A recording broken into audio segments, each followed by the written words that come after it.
many who couldn't escape the triple-digit temperatures, which broke records on Tuesday. That's what they said in history, or however long they've been documenting things like that. It was a scorcher. We're sweating, you know what I mean? Everybody's getting aggravated with each other. Fights are starting. Out here, the heat can take its toll on the most vulnerable, like Ollie. Our bodies deteriorate quicker than most people because we don't have the correct nutrition. James Rojas for CBS News, Boston. Former Vice President Mike Pence is commending the January 6th attacker who refused a pardon from President Trump, as we hear from CBS's Michael Wallace. Pamela Hemphill posted on social media a letter from Pence. In it, he expresses his admiration for her decision to refuse the pardon and accept responsibility for her actions. Hemphill pleaded guilty to a misdemeanor for her role in the attack on the Capitol. She says everyone there was guilty, and Trump's pardons just contribute to the lies and propaganda. The Trump administration has found California's Department of Education and State High School Sports Federation. The administration has found California's Department of Education and State High School Sports Federation violated civil rights law by allowing transgender girls to compete on girls' sports teams. This is CBS News. Progressive Insurance. Progressive can protect your home, auto, boat, motorcycle, ATV, RV, and more. In short, a lot of things. Bundle today at Progressive.com.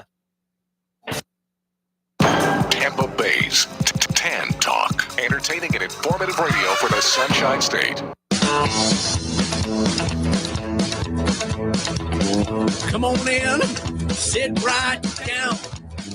Keep your hands up, keep your chin down. Shut the door, time to go with Randy Harris and Knockout Radio. Ladies and gentlemen, Knockout Radio with Randy Harris is about to start. So get ready for the best MMA talk, games, interviews, prizes, and surprises anywhere. For Knockout Radio, I'm the voice, Ray Flores, and now here's Knockout Radio. Hey-o. Hey, everybody. What is going on, everybody? It absolutely never fails. Never fails. What never fails? I plan on getting here 2 hours early. I get here an hour and a half early.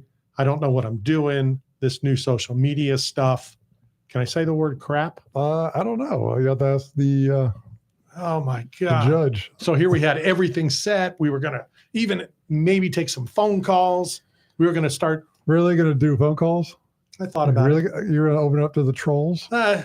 Until it pisses me off. Yeah. I mean, which will be pretty quick. You think so? Yeah. Do people still call in?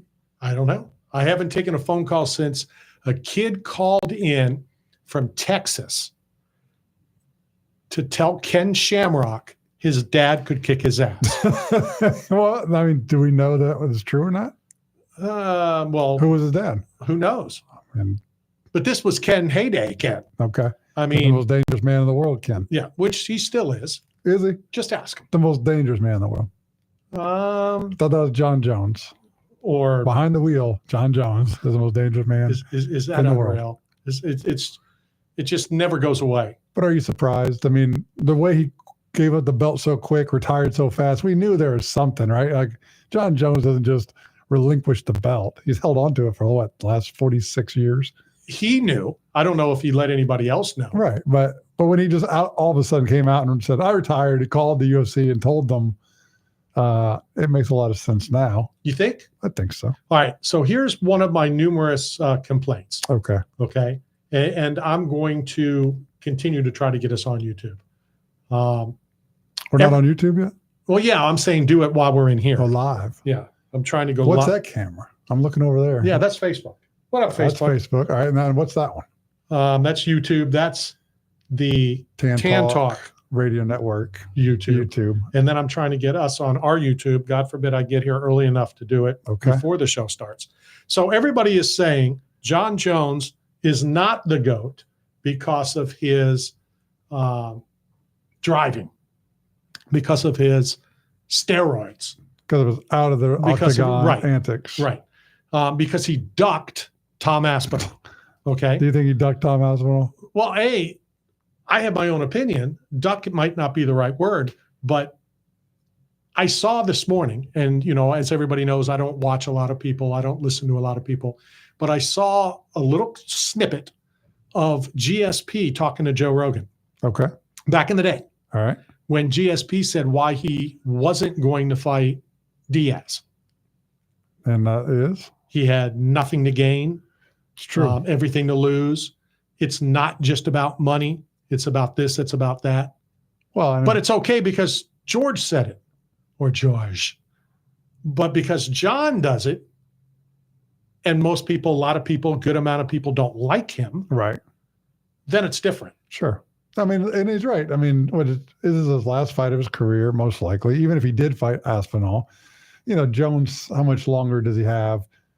So, last year. Well, to blemish his record, to finally put a loss on it, I mean, that would be a terrible way to end your career, wouldn't it? To go perfect for your whole career. He didn't go perfect. He did. He didn't. I mean, he beat the guy so bad that he got disqualified. I was there. Yeah, I saw it. But that's still a victory. It's not a victory. It is a victory. Can we just change the record book? No, because it was illegal when it happened. It was a technicality. At least put an asterisk. It wasn't. It should be an asterisk. It wasn't a technicality. We don't use enough asterisks in our world. Yeah, I got plenty of them around your name. I would like to see more asterisks used in our society. Like the word legend. What? It's used everywhere. I know. Everyone's a legend now. I know, including you. Yeah, but I gave myself my own nicknames. I know. Several of them. So what are some that we don't know? Oh, man. So many. Depending on what mood I'm in. Every time I leave my house, I go in a different character. I got very concerned. Okay. Very concerned today. Okay. I wondered why the people at Margaritaville. Margaritaville is. Yeah, I wondered why they haven't gotten back to me. Okay. It may have something to do with you. What did I do? I don't know. That's what I'm trying to find out. I haven't even been on it yet. I know. That's what scares me. I'm going. I know. One of my contacts told me how many people have signed out. And to be honest with you, I only know one person of the numerous people that have registered and is going. Okay. Again, you. Yeah, I'm going. And he goes, great guy. I go, no. Yeah. Oh, no. What did he say? I am a great guy. I said, what did he say? You should get to know me. Yeah, that's when it disappears. You're a great guy until then. And he won't tell me anything. I said, that scares me even more. What did you tell him? First I said. You tell him who I was? He told me who you were. Oh, yeah. He knows who I am. Oh, no. He said that. Oh, he knows. I said, what did he talk about other than himself? I didn't say anything about me. Well, you must have, because you brought up the pizza diet. I thanked him for supporting my pizza diet. For those that don't know, the Hard Rock Casino sponsored me riding a bicycle from Florida to New York to change the image of pizza globally from junk food to health food. So you'll never see that again. You'll never see Oakley sponsor a local bike shop owner riding a bicycle for any cause. I don't care if it's cancer. I don't care if it's for kids. I don't care if it's for stopping war. You're never going to see that kind of you can't say that publicity that I attained in 2010. It won't happen again because Jared from Subway ruined it. He killed it. I mean, he took advantage of it, literally. Here all this time, I thought it was you that ruined it. No, because look, at the time, Subway was the number one chain franchise on the planet. They had more units than McDonald's. And Jared was untouchable. His Q rating, his marketing value, nothing was bigger than Jared's Subway diet. And when he had his downfall for the alleged abuse of kids and minors. Is it still alleged? I mean, he's in jail for it, so it's confirmed now. But the loss and the revenue that they lost, and companies stopped putting their brand in the hands of humans that have faults, like our faults. And then they started going with logos and animation, and now with AI. You're never going to see that kind of top tier brands trust a human being with their logo and their well-being. It just won't happen. Not in the future. And again, I understand. That's why I have been very scared when you have our logo. Yeah. No, but it's different. How's it different? Well, because we're supposed to be violent. Oh, is that what it is? It has a fist in the whole, in the logo. Okay. It's right there. All right. I did neglect 15 minutes into the program. On today's show, hour number 2, I've got to put up with you for the first hour. Okay. Hour number 2, Max Payne, just you Griffin, Fights in Nashville. Thinking about going just for the day. For the chicken? They got a great hot chicken. Yeah. 50% off military. That's the craze now. There's a hot chicken place open up. More than car washes, more than storage units. Every corner now seems to have a new Nashville hot chicken. I'm going to disagree. It's not the biggest. Huh? Car washes. I mean, car washes 3 a block. Well, wait till they put hot chicken inside the car washes, so that you can get a lunch while you're waiting for your car. Absolutely. Hey, I did have to give you a prop. Oh, hold on. Can we get some theme music? It was as I was ripping another establishment, though. Okay, let's go. One of the top steakhouses I've ever been to. Atlanta? In Atlanta. Okay. Awful when I went. Oh. Awful. Brutal. So you told him you're eating metabolically diseased meat? Well, no, what I told him was even at Torta Pizza, they would bring plates before they brought the food. Oh, okay. They brought the steaks. The steaks are sitting there. No plates to eat. Wow. Okay. Then if you ask my kids of all the things that sets me off, what is number one? Do you know? No Diet Coke. Calling me a liar. Okay. All right. Okay. Or no Diet Coke. Or no Diet Coke is a close second. So it just so happened it was my anniversary when I went that day. Okay. I don't know in the rules. And if anybody owns an establishment, I would ask you, but you don't own it anymore. I'm once an owner, always an owner. No. I have the mindset of an owner. No, that's only 20 years I've dealt with that crap. All right. So what happened was, as we were sitting there and there was a bunch of clusters all the way. And then I noticed a couple behind me celebrating their anniversary. Okay. Had a sweet looking cake. Okay. So I turned and I said, congratulations. How many years? They said 45. Okay. Congratulations. I said, ironically, today's my anniversary as well. Not quite 45, whatever. And then I'm like, I'm with my family. I'm with my son. I'm with my goddaughter, niece. I'm with my brother. So I go up, I talk to the hostess. Oh, yeah, if it's your anniversary. Okay. So I told her, she told the one server told server number 2 when they tried to upsell, the Banana Fosters and all that crap. And I said, no, I thought we were doing the anniversary. 3 minutes later, the other server comes and says, so I understand there's a supposed anniversary today. Oh, nice. Is that not calling you a liar? Yeah. Right? Well, you weren't with anyone. Well, I was with 3 people. Yeah, but you weren't with your wife. Is that a rule? Unless you're Dennis Rodman, where you marry yourself, I think she's got to be present. I'm not sure I've ever seen, in order to celebrate an anniversary, you have to be with a partner. Well, I mean, if you go to a funeral. So my wife said, what did you tell her? Well, tell him help. Why? Why would it help? It's like your brother going there and celebrating your birthday and you're not there. Well, that's different. That's if we had the same birthday. You should get half the cake. I mean, it's half, the anniversary is half yours, half hers. I FaceTimed her. She was home, not feeling well. She was in a different state, right? It doesn't say you have to. I'm celebrating. If she's not here, it's on her. I mean, you should at least got half a portion. No, they brought the cake. Okay. No, they brought the cake. And when I spoke to the regional manager, they said, well, they were just taken back that your partner wasn't there. I'm like, my partner's on the phone. On the phone. Yeah. 45 years is a long 441-3000. Oh, are you taking phone calls? Oh, Seriously? We'll give it a shot. Let's do it. We'll give it a shot. Who wants to talk to me? Somebody call in. All right, now we're not getting calls. Come on, let's do it. Let's offend somebody. It's 727-441-3000. 866-826-1340. All right, so hour number 2, Terrence McKinney. Who fights this week? So much for that. We're out of here already. We'll continue when we return. Live in studio on YouTube, on Facebook, on the Tan Talk YouTube. Hit us up.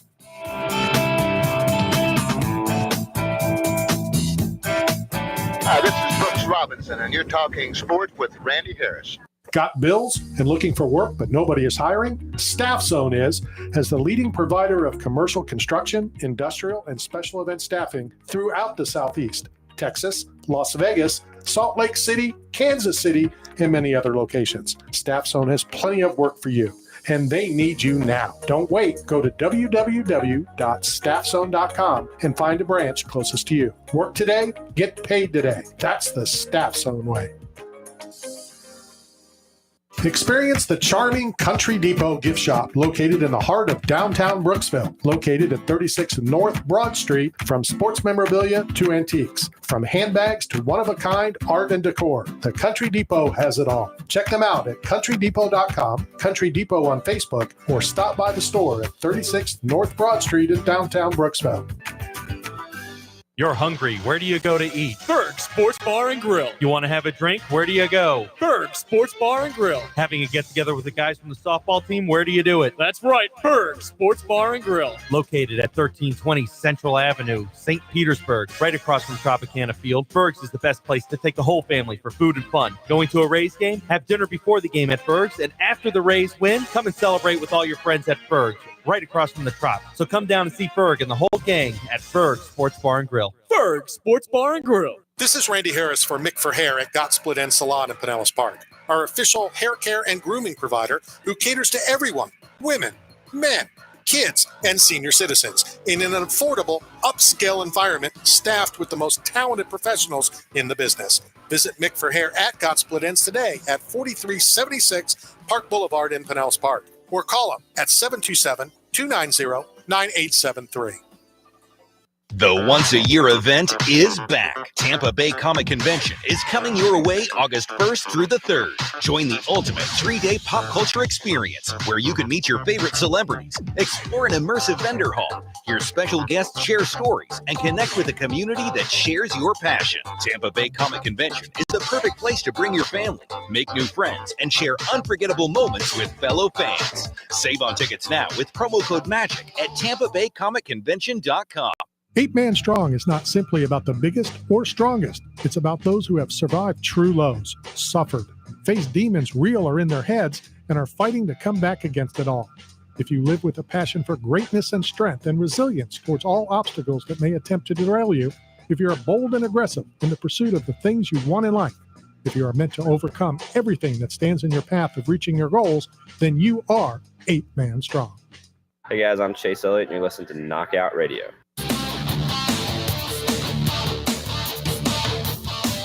All right, we are back hanging out in studio today, Tan Talk Radio Network studio. We're live on my Facebook. We're live on the Tan Talk YouTube. We're live on our YouTube. And Greg Hendrick is live from Las Vegas watching the side of your head, Randy. Hey, what up, Greggy? I wanted to know why he's watching the side of your head. I'm going to see, well, I'll move it over, but God forbid you were not in the clip. But everybody knows I'm here. All right, I don't need to see my face. Okay, I'll move it. Talk among yourselves. What are you talking about? I'm gonna move talk it. to Greg. What's up, Greg? How you doing? How's Vegas? Is it nice out there? How's the weather?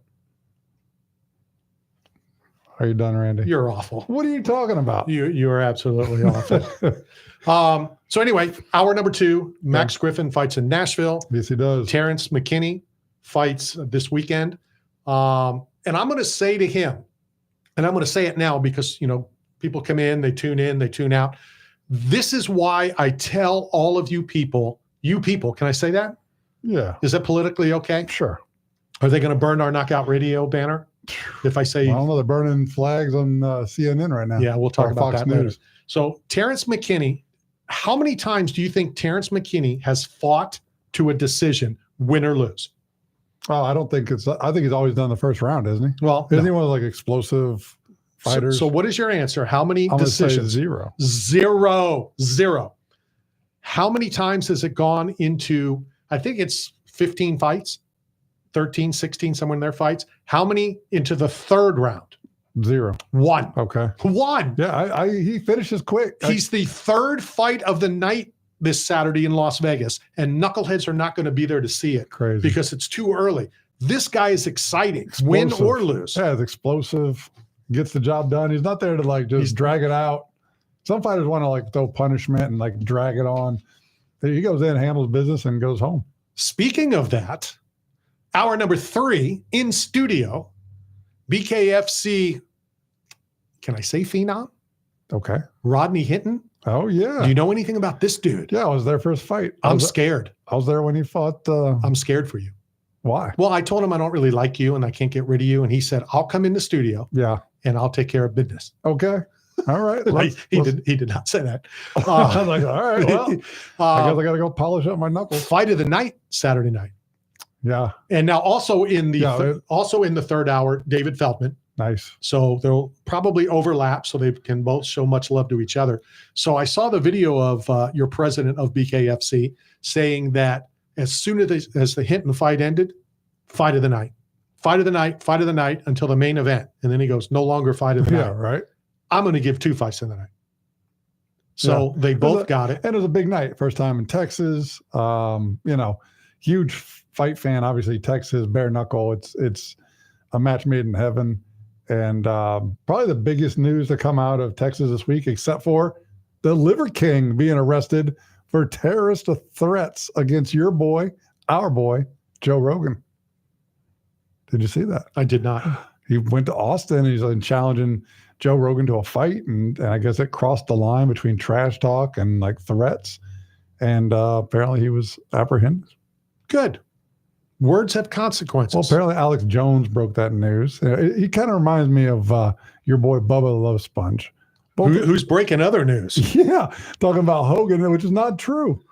Like, I called Ron myself. I'm like, hey, just praying for Terry. Hope he pulls through. He's like, what are you talking about? Yeah, he's like, he's fine. I just talked to him. Like, what? I was like, bad information. But how do people get away with starting rumors like that on social media? I think if you just say it's a rumor, I think, and Ed can correct us, allegedly. I don't know why that feed came across my book, but I saw that. I almost called you when I saw that. And then I thought, this chubby POS better not be lying. Which one? I'm talking about Bubba. He better not be lying about this. So he has an inside source. Yeah. When anybody says an unnamed source, if they're not willing to come out and put their name behind it, it's trash. 99.9% of it is BS. There you have it from Ed's mouth, the authority himself. But must be true. But the only thing I do know is true. Hogan is opening a sports bar across from Madison Square Garden, like a massive. He better do it quick if he's in. Well, he's in a ventilator, right? Yeah, maybe it's an oxygen bar. I don't know, but yeah. So he's opened up a new sports bar right across the street from his second home. He calls Madison Square his second home. When was the last time he performed there? Oh, 1985. Somebody, I don't know. A nurse at a particular hospital broke another one of my golden rules. Okay. That I've told you from day one, and you've only broken 100, 200 times. If you're going to do something unprofessional, make sure it's worth, I've been unprofessional twice. Yeah. And I can't wait to talk about that again on Friday with Gene Silva. Okay. Because I've requested him number one on the list of who's going to be at the Fan Expo. He's my number one request. And why is that? Well, that's the fighter who beat Bryce Mitchell. Oh, okay. And I'm going to thank him. And I'm like, you're the man. You're my new favorite fighter, blah, blah, blah, blah. So that's the second time I was unprofessional, when I actually rooted against a fighter. The first time, and I've said it publicly, and like I tell you, and like I've told anybody that's ever been involved, if you're going to do something photo-wise, whatever, and not at the UFC parking lot, just photos that you're not supposed to be taking. What are you talking about? What, Forrest Griffin? Yeah. The valet guy? Yeah, the valet guy. What's wrong with the valet guy? All of a sudden, Matt's disappeared at the Apex in Las Vegas. He's helping Forrest park cars. Yeah, I was like, you need to help. It's hot. It's hot in Vegas. My God. Now, if you would have taken a picture of your Uber fare, that's different because you're working when you drove Henry Cejudo. That's true. I was working. I did have a Jupiter bike in the backseat. So I've always said, make sure. So a nurse at a hospital allegedly got fired for taking a picture of your boy, Terry, in the hospital. How about a golden rule? You don't take pictures of your patient or a patient. Right. I mean, it's a little. Right. But when you're that big of a star, I mean, you really don't have any privacy anywhere. I mean, Eminem. Well, you talks should about how you should in a hospital. Well, he goes to the bathroom. People are in the stall next to him. Sure. So people take their shot and their opportunity whenever they can, because they may never get another shot at it. I get it, and I understand if you're a fan, you're walking, in a public bathroom or you're in a public restaurant. If you're at work, now maybe I'm jaded, maybe we're both jaded, especially when it comes to Hulk Hogan. Am I going to lose my job? Am I going to lose my credibility over Hulk Hogan who we know. Well, and he's local, So- and he's available You every see him all Monday the night, time. right? Every karaoke night, he's at his own bar with his name on it. Like, so he's not hard to find. Now, if it was somebody that's elusive, a Michael Jordan, I remember when Tiger Woods came to what was it, PGA? What was that golf place? Yeah, Inverness. Yeah, I mean that was different. When Tiger, I almost did something stupid when Tiger was there. That's shocking. But I was like, it's not worth it. What would you have done stupid? Get a picture? Tackled him. You mean like what you've done at football games? Football practices? What do you mean? Hey, Baker. Oh yeah. Well, no, I'm not going to lose it over like Tiger. But I mean, I don't. Well, know then who would you lose it over if you're not going to lose guy, it? The same guy you did. The same one that doesn't wait for Congress to take action. The same guy that uses B-2 bombers to blow up bunkers. First of all, and I don't want to say that I like you. Okay, I don't want to say that. Yeah. But if I liked you at all, I would highly recommend not trying to get close to that guy to get a photo. Now. Yeah, that guy. Yeah.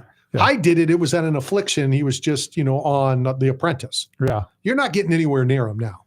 I don't know. I mean, Bilal Muhammad jumped the cage and ran over to different. Gave him a hug. It's still different. Really? It is different. You think Secret Service freaked out when he climbed the cage and ran over to our president? Yes. I mean, absolutely. I think they're all freaking out, but they're all prepared for it. Okay. It's at the UFC. It's happened so many times now. They're taking their shot, whether you like them or not. And I believe the same athletes would jump that to do it if it was Biden. Well, they'd have to go in the back and wake him up. Well, maybe they would startle him and he would wake up. I'm just saying the president's the president. It doesn't matter if you like him, dislike him. Having that photo with a president is it's worth massive. It. Yeah. But I was just really surprised that the Secret Service allowed fighters to climb the cage. What are they going to do? Shoot him? I'm not talking about the president. I'm talking about the fighter. Send hate mail too. No, I'm saying. No, but I mean, because it's unpredictable. You got the endorphins going. You've got a fighter that just got out of a fist fight. You might not be thinking clearly. You're right. You don't really know. And if there's a hidden agenda, because the UFC is global, the background of Bilal Muhammad is what his religion beliefs are. What? Who really knows? You are right. Habib just came out talking about Palestine, and now if a follower of a fighter that's saying things about Palestine and what just happened with Israel, and no, you're definitely 100% right. So maybe they'll stop it. I doubt it. I don't know if they could stop it. You don't think? They would literally have to jump up and stand and circle him after every fight. I mean, I think a pistol stops a body. They're not pulling a pistol. I don't even think the Secret Service would pull a weapon at a live event like that. Talk about global. Yeah. All eyes on you. And don't forget Tupac. It's all eyes on them. God forbid you miss, or God forbid you pull a cane, or whatever. And now it gets out of hand, and all hell breaks loose. Yeah, but there are Iranian fighters. No, and Jewish fighters, and you've got major conflicts in the world now where these guys are coming together. Their camps are coming together. They're in the same fighter hotel. So is security going to be heightened at future events? Well, I don't know if it can be more heightened than it already is. Yeah. I mean, I'm there. I've seen it. Now they made mistakes in Miami. Okay. I don't know if I want to throw Secret Service under the bus or the local police or whoever it was in Miami. Let's just say in New Jersey, they checked everything. Okay. Of the media. Now they're already checking everything, which I've always said they let the media, they half-ass it. Yeah. At the airport, I want everybody checked. Not just me, because I'm randomly searched every single time I fly. Every single time. Are you on a list? I've said, at least be honest. At least tell me I'm on a list. Yeah. I was going to say, I've got a little bit of a story. I can make it quick. And this was... Yeah, we got 2.5 hours. Okay. This was 1990... What the hell is that? It's Tommy Morrison. Oh, okay. This is his first day on radio. He's never done silence. No, before. You can't silence it. Okay. Anyway, so I think it was 1998 Bucks training camp, and back when it was still at the University of Tampa, Tony Dungy was coach, And anyway, so I was headed over there to get some audio, and I was a little running late because they had shut down the roads. And I'm running on. I had my black briefcase or leather case, whatever. So I ran to the entrance of the track, and President Clinton was already in the middle of the field, and the track went around. So I went up there and I just showed my credential and got past whoever was there, walked all the way around. And I figured, well, there's the guy with the suitcase, the football.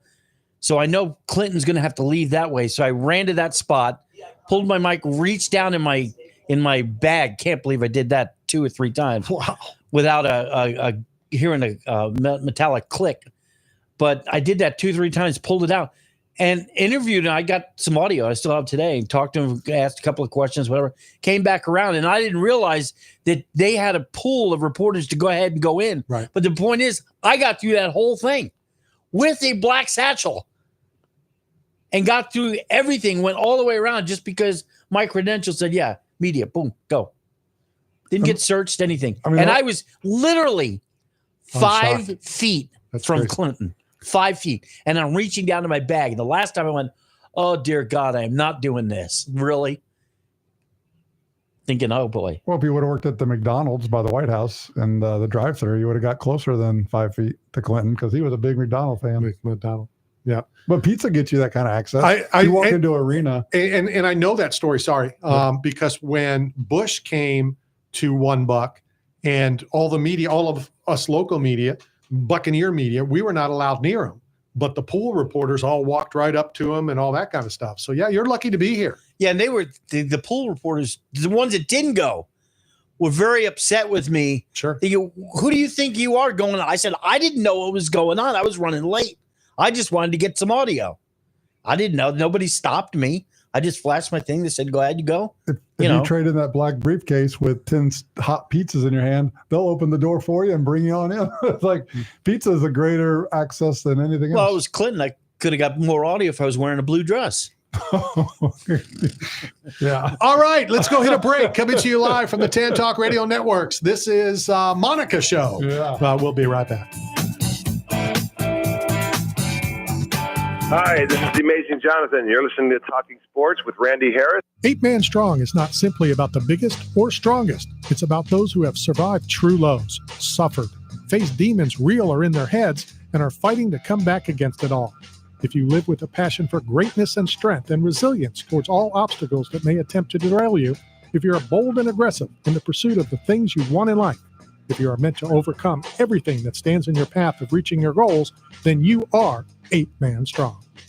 I'm very excited to announce that Knockout Radio finally has our very own Challenge Coin, thanks to Challenge Coin Country. Challenge Coin Country is a family-run business with over 17 years' experience making custom challenge coins, lapel pins, bottle openers, keychains, and many other custom products. They even produced 2 different variations for us, one for military recipients and a slightly different coin for civilians. I strongly suggest you check them out at challengecoincountry.com with free express shipping, and they proudly offer discounts for first responders and military as well. That's Challenge Coin Country at challengecoincountry.com. Hey everybody, it's me, Matt McClellan. And if you know me, I would care about this community greatly. And I had the devastation from Hurricane Helene, realized that people need me, whether it's accountability or friendship or a ride or a workout or just someone to help them with perspective. And I want you to know that for 15 years, I deliver pizza, but today I deliver hope. And if you need any of that, then please call me, 727-557-4421. A slice a day. Peace. You're hungry. Where do you go to eat? Berg Sports Bar and Grill. You want to have a drink? Where do you go? Berg Sports Bar and Grill. Having a get-together with the guys from the softball team? Where do you do it? That's right, Berg Sports Bar and Grill. Located at 1320 Central Avenue, St. Petersburg, right across from Tropicana Field. Berg's is the best place to take the whole family for food and fun. Going to a Rays game? Have dinner before the game at Berg's, and after the Rays win, come and celebrate with all your friends at Berg's, right across from the Trop. So come down and see Berg and the whole gang at Berg Sports Bar and Grill. Berg Sports Bar and Grill. Got bills and looking for work, but nobody is hiring? Staff Zone is, as the leading provider of commercial construction, industrial, and special event staffing throughout the Southeast, Texas, Las Vegas, Salt Lake City, Kansas City, and many other locations. Staff Zone has plenty of work for you, and they need you now. Don't wait. Go to www.staffzone.com and find a branch closest to you. Work today, get paid today. That's the Staff Zone way. Hi, this is Cal Ripken Jr., and you're listening to Talking Sports with Randy Harris.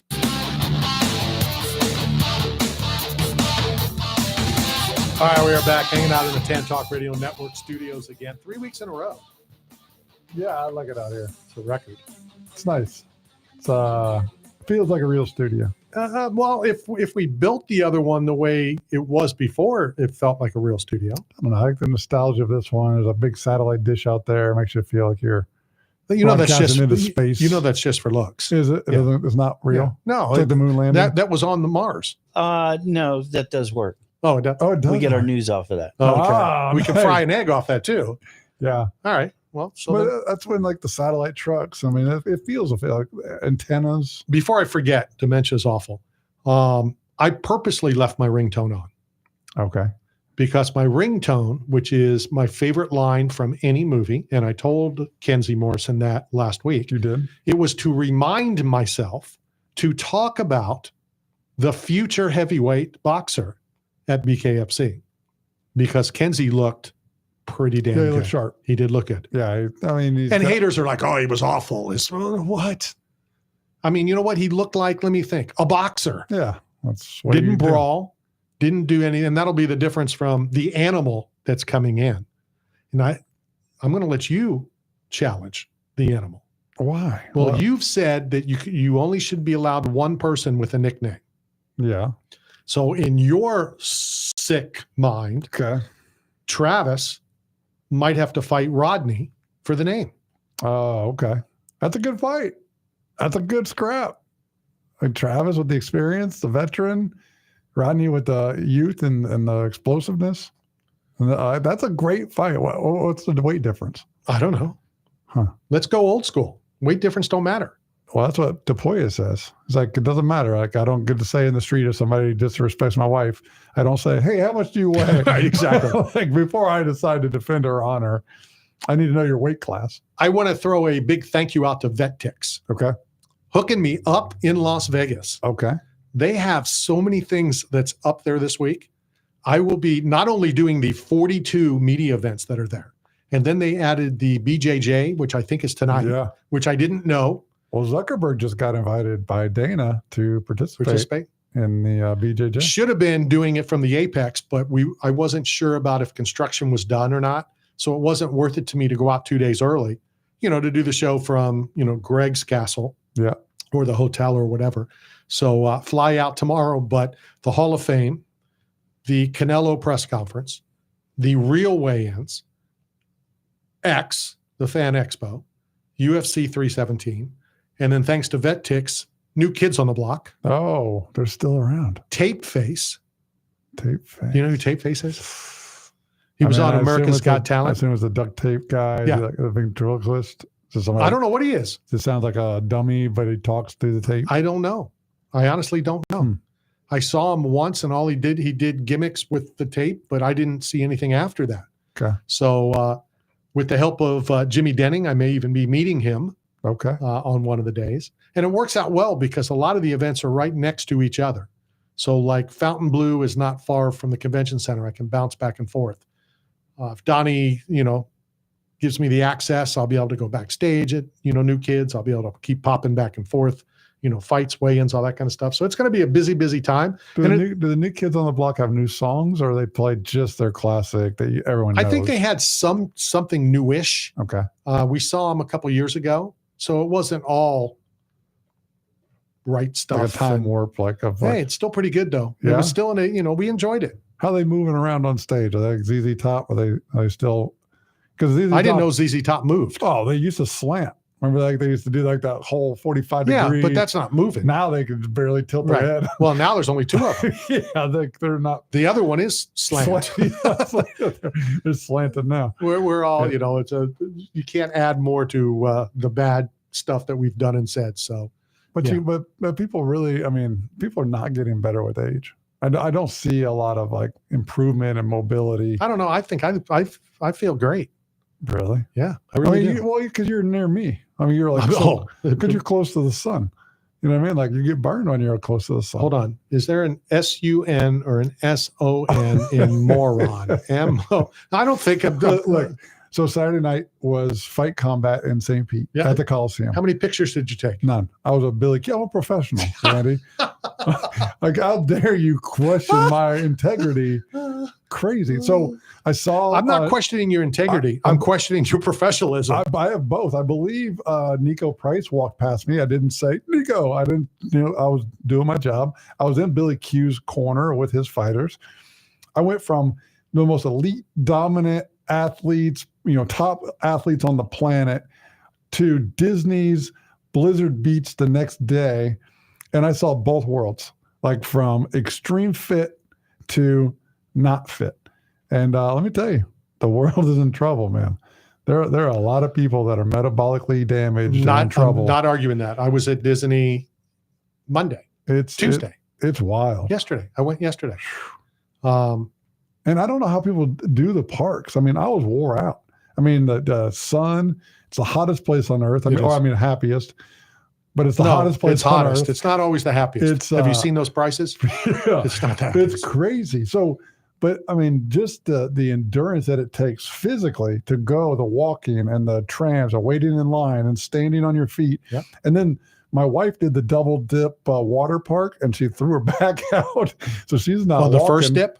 On maybe the second, I don't know. Well, that's not as bad as doing it on the first dip, man. Because then you have to do the second dip. It's wild. Like she's all laid up.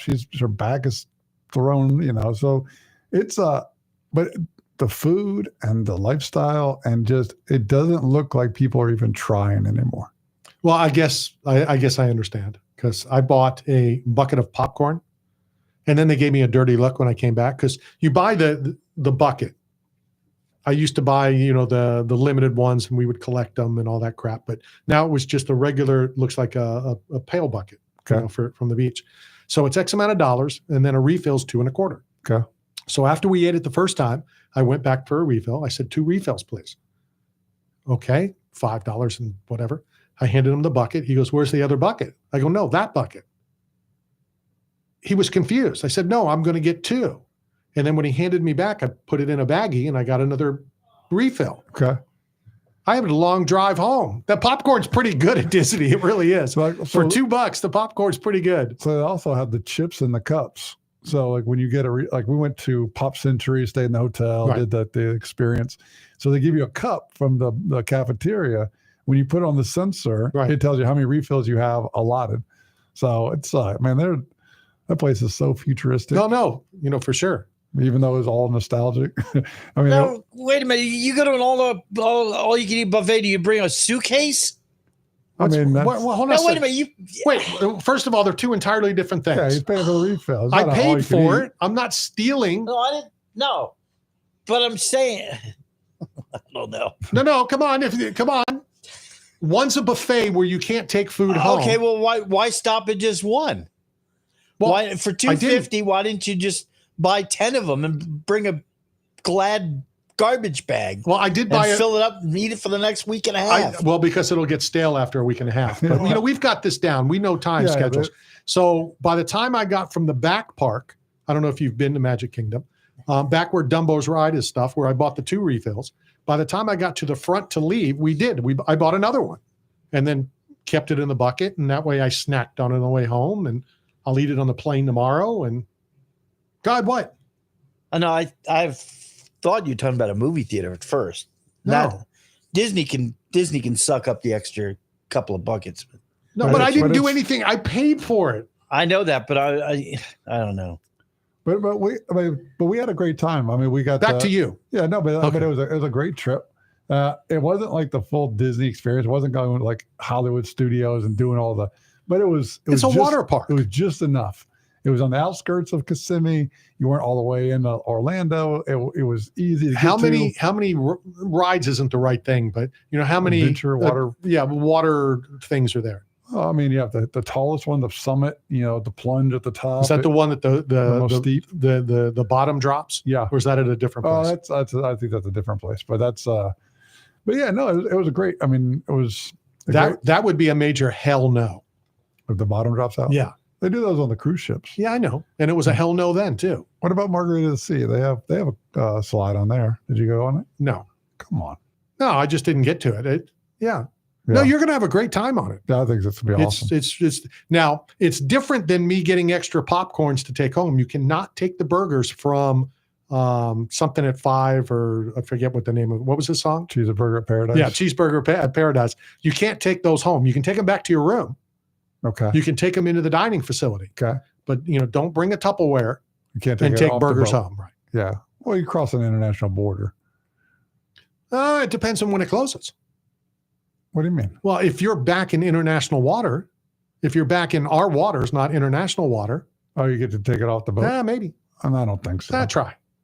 I think they'll stop you. You know what you'll find out is getting on and off the boat is easy. Lightning fast. Is it? Getting in and out, lightning fast. Was that because of Tampa? Like it's No, I just think they kind of have it down. Yeah. Are you carrying luggage or are you checking luggage? Probably carrying. Yeah, I carried it. We're only going to be there for 4 days, 5 days. You only need a bathing suit and 2 pair of underwear. That's it. Yeah. I mean, don't even need underwear. It's so lax. It's one of the things that you're going to have to let your wife and anybody who is going, you need to be prepared. No dress up nights. Oh, that's even better. We went to the steakhouse. This is the one that you pay for. It's above and beyond. Yeah. In shorts. I went in shorts and flip-flops. Oh, that's perfect. And they're expecting it. What about no shoes? Because I don't even want to take shoes. Yeah, that's not going to work. Why can't you take Not shoes? into the restaurant. Now you can go into probably the buffet. All right. Because you're coming straight from the pool. Yeah. Right. Yeah. We're excited. You're going to have a good time. It'll be fun. I don't know. Are we breaking or do we just come back from break? Are we breaking? Is this the quarter up? All right, let's hit this break. Hour number 2, full of interviews, more shenanigans on YouTube. If it interests you, jump to it. Knockout Radio on YouTube. This is Knockout Radio.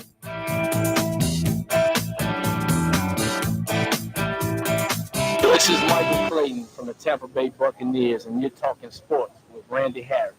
Got bills and looking for work, but nobody is hiring? Staff Zone is, as the leading provider of commercial construction, industrial, and special event staffing throughout the Southeast, Texas, Las Vegas, Salt Lake City, Kansas City, and many other locations. Staff Zone has plenty of work for you, and they need you now. Don't wait. Go to www.staffzone.com and find a branch closest to you. Work today, get paid today. That's the Staff Zone way.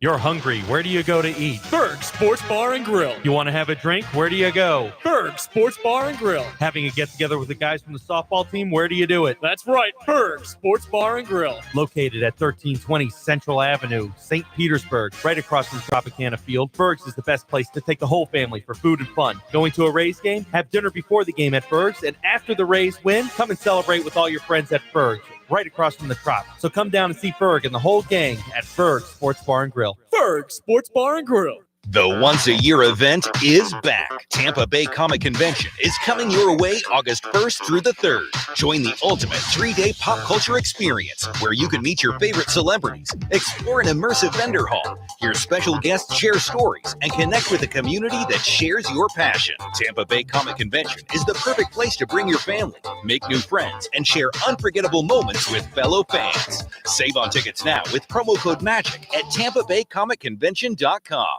8 Man Strong is not simply about the biggest or strongest. It's about those who have survived true lows, suffered, faced demons real or in their heads, and are fighting to come back against it all. If you live with a passion for greatness and strength and resilience towards all obstacles that may attempt to derail you, if you're bold and aggressive in the pursuit of the things you want in life, if you are meant to overcome everything that stands in your path of reaching your goals, then you are 8 Man Strong. Hi, this is Jim Palmer, and I'm talking sports with Randy Harris. All right, We're back. KnockoutRadio.com. Joe Marquardt on the Facebook page brought up a disagreement. He's like you. He'll always disagree with me. He's like you and my son. He's my favorite co-host. A fan. No, Is he co-host? He's not a fan of yours. What are you talking about? No. What do you mean? We went to your daughter's wedding together. Yeah. I regret that. We were like besties. Yeah, I regret that. We had like our lottery tickets. We used our Knockout Radio Challenge coin. I can't believe you finagled me into a coin. We lost everything. I got nothing out of that. All right, so Joe and I are disagreeing on a comment that was made, and I think it had something to do with John Jones. I could be wrong. I don't remember. Okay. But it had to do with UFC legend Mark Hunt. Oh, yeah. Mark Hunt. That guy is a legend. What? I'm going to punch you. Mark Hunt is a legend. He's a legend? Oh, yeah, of course. A UFC legend or an MMA legend? Both. Explain. No, he's a big name. He was there. A big name doesn't make you a legend. When the UFC was on, and the fact that Joe Marquis says he's a legend, I absolutely side with Joe Marquis. Of course you do. Now, the only problem is I'm the one that said he was a UFC legend, not Joe. Okay. So you sure that he's a UFC legend? Can I be honest? I don't know who Mark Hunt is. I mean, I couldn't pick him out of a lineup. Yeah, you could. I think he has blonde hair. Yeah, you could pick Did he him out. used to dye his hair? I don't know. I said he is not a UFC is he from legend. New Zealand? Yeah, he's from New Zealand. Okay, so He may be, and he probably is, an MMA legend. Now, Joe believes because the UFC bought Pride and bought everything else that now puts him under the UFC banner, which in a way it does, but he's not a UFC legend. Yeah, that's he's like an Strike MMA. Force and like all those smaller leagues that were acquired. They weren't fighting the same level of talent. If you're a WEC champion, you're maybe a WEC legend. Yeah, Just because they purchased it and then you didn't do much in the UFC. No, to me, you're not a UFC legend. What about Mark Anthony Hunt? Pettis? What about him? Is he a UFC legend? I don't know. I mean, he's definitely a WEC legend. Again, a lot has to do with records. I mean, the kick off the fence. I mean, that was like He the may most have iconic. Right. He may have a legendary, iconic kick. But he was a champion. No, I mean, but a long career. I said this the other day, and of course, people hate to agree with me, so I get that. When I said Derek Lewis is not a legend, and somebody said he has the most knockouts in heavyweight history. He does. Okay. I said, does that make you a legend? Yes. Does being a two-time champion make you a legend? They said yes. So I said, so Tim Sylvia is a legend. They said no. No. They're saying Tim Sylvia is not a legend, even though they said, whoever they are, that a two-time champion is a legend. Well, Tim Sylvia won the belt twice, but they don't consider him a legend. So a lot goes into it more than whether you're a What's the title. perception of what legend means to you? I mean, is it a household name that everyone knows? Like Not to Conor me. McGregor is a legend because everybody knows who Conor McGregor is. Or is it because he was the first double champ? Or because he was a champ? What's the criteria? Because it changed. If you're going on hardware, Tim Sylvia is a legend. Two-time heavyweight champion. It doesn't And matter if there was. division- It doesn't matter if there was only one other fighter. And unfortunately, because of Demetrius Johnson, the lighter weight classes don't get nearly the respect. So it's the heavyweight division or light heavy that really, cement that legacy. So if you're a two-time heavyweight UFC champion, Don't forget, welterweights get a lot because GSP is considered either on Mount Rushmore or the Matt GOAT. Hughes. I mean, some of those guys made, those classes popularized, but it's really the heavyweight that gets the most notoriety. Kamaru Usman. People don't like to give that dude credit. Yeah. And it hurts them. You can see the after the fight, the emotion. Yeah. I don't know if that. I mean, the emotion was because of it been a couple years. I don't know if it's the He said respect. it, the respect on my name. Like, I think he wants respect for on some it. people, it's more important than the hardware. No, I get that. And the look I got when I hung out with, my Friday night group, when I said, I consider Usman the GOAT of welterweight over GSP. I truly do. I mean, Usman dominated. GSP didn't necessarily dominate. He won fights. He didn't win it in brutal style. He lost a fight that he won, or he won a fight that he lost, however you want to say it. I don't think GSP is the GOAT. Is BJ Penn a legend? Yeah, probably. Because he has the Prodigy nickname. Yeah, well, that don't mean anything. What do you mean it doesn't The mean anything? nickname don't mean anything. Sure it does. CM Punk goes by the greatest in the world. He's not the greatest wrestler in the world. He's definitely not the greatest UFC fighter.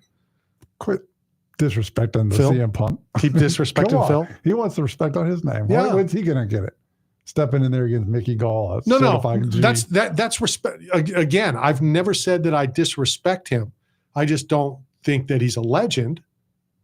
He may be a performing legend, a WWE legend, a WWF legend. Hell, I never watched it. An AEW legend. I don't care. But come on. You trying to say that he's an MMA legend?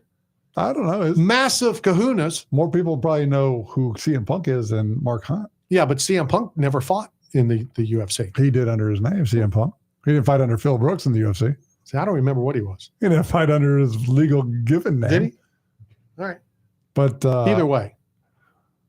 But speaking of wrestling, your boy Vince McMahon tried to acquire the BKFC to get back into promotion and script writing and narratives. And well, script writing really isn't in the BKFC. Are we sure?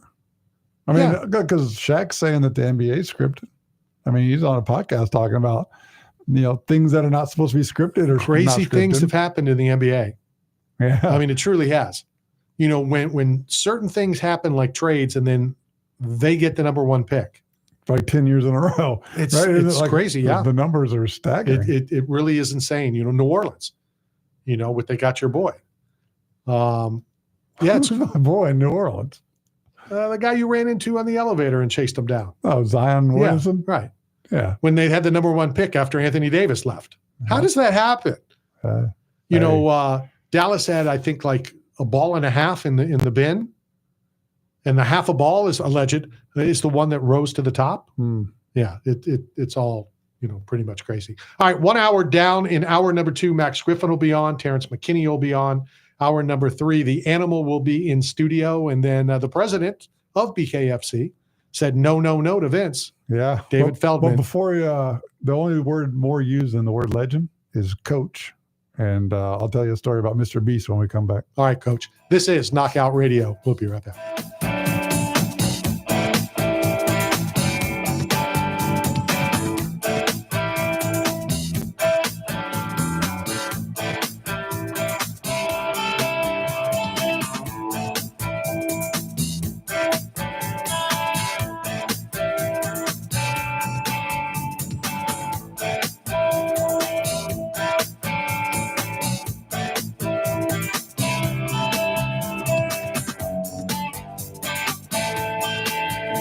Hi, this is Eric Mose with the Buffalo Bills, and you're talking sports with Randy Harris. Got bills and looking for work, but nobody is hiring? Staff Zone is, as the leading provider of commercial construction, industrial, and special event staffing throughout the Southeast, Texas, Las Vegas, Salt Lake City, Kansas City, and many other locations. Staff Zone has plenty of work for you, and they need you now. Don't wait. Go to www.staffzone.com and find a branch closest to you. Work today, get paid today. That's the Staff Zone way. 8-Man Strong is not simply about the biggest or strongest. It's about those who have survived true lows, suffered, faced demons real or in their heads, and are fighting to come back against it all. If you live with a passion for greatness and strength and resilience towards all obstacles that may attempt to derail you, if you're bold and aggressive in the pursuit of the things you want in life, if you are meant to overcome everything that stands in your path of reaching your goals, then you are 8-Man Strong. WTAN, Clearwater. FM 106.1. WDCF, Dade City. FM 102.3. Listen.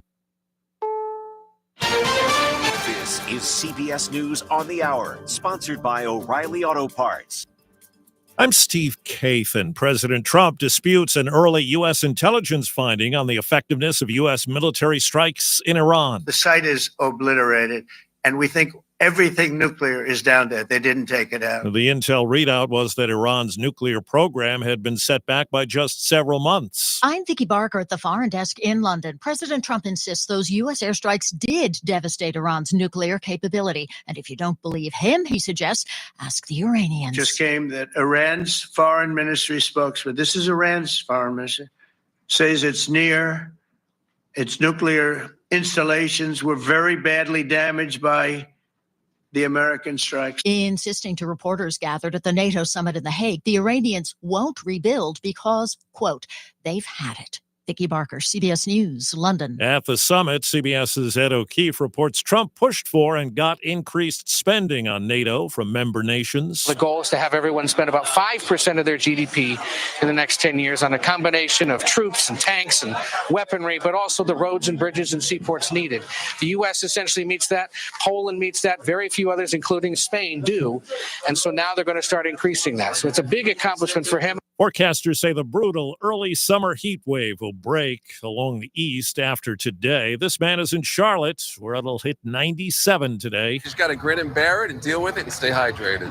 Kilmar Abrego Garcia, the man who was mistakenly deported to El Salvador, will be released from custody in his criminal case today in Tennessee.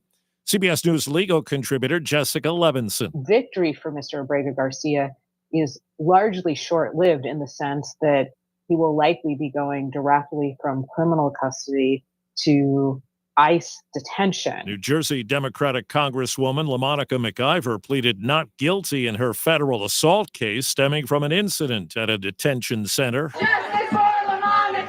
McIver's supporters cheered her on after her arraignment. Prosecutors say the Democrat elbowed officers as she tried to block them from arresting Newark's mayor during a clash outside the Delaney Hall Detention Center last month. McIver had gone there to inspect the facility after complaints about the conditions inside. She addressed her supporters after her court appearance. Thank you for standing with me, and let's continue to stand up. McIver says she will not back down as leaders across the country are targeted for speaking up. Michael Wallace, CBS News. Kroger says it plans to close around 60 grocery stores over the next 18 months around the country to improve efficiency. The Dow is down 150. This is CBS News. Think O'Reilly Auto Parts for all your car care needs. Get the parts and service you need fast from the professional parts people at O'Reilly Auto Parts. Why'd I go to the TAN Talk? Entertaining and informative radio for the Sunshine State. This is Lomas Brown, and you're talking sports with Randy, the Monster Jam Man. And we're back. This is Knockout Radio coming to you live from the TAN Talk Studio Network, not the AC studio. God, you're brutal. How's the AC studio doing? I don't know. I had to stop by there to get the banner. They don't have AC yet? No, air was working. Okay. Shout out Cool Breeze. Shout out Mitch. But I didn't find that out until yesterday, and we already had a guest coming in, and I didn't want to let the animal loose at Cool Breeze. Oh yeah, that's not safe. I wouldn't want to do that.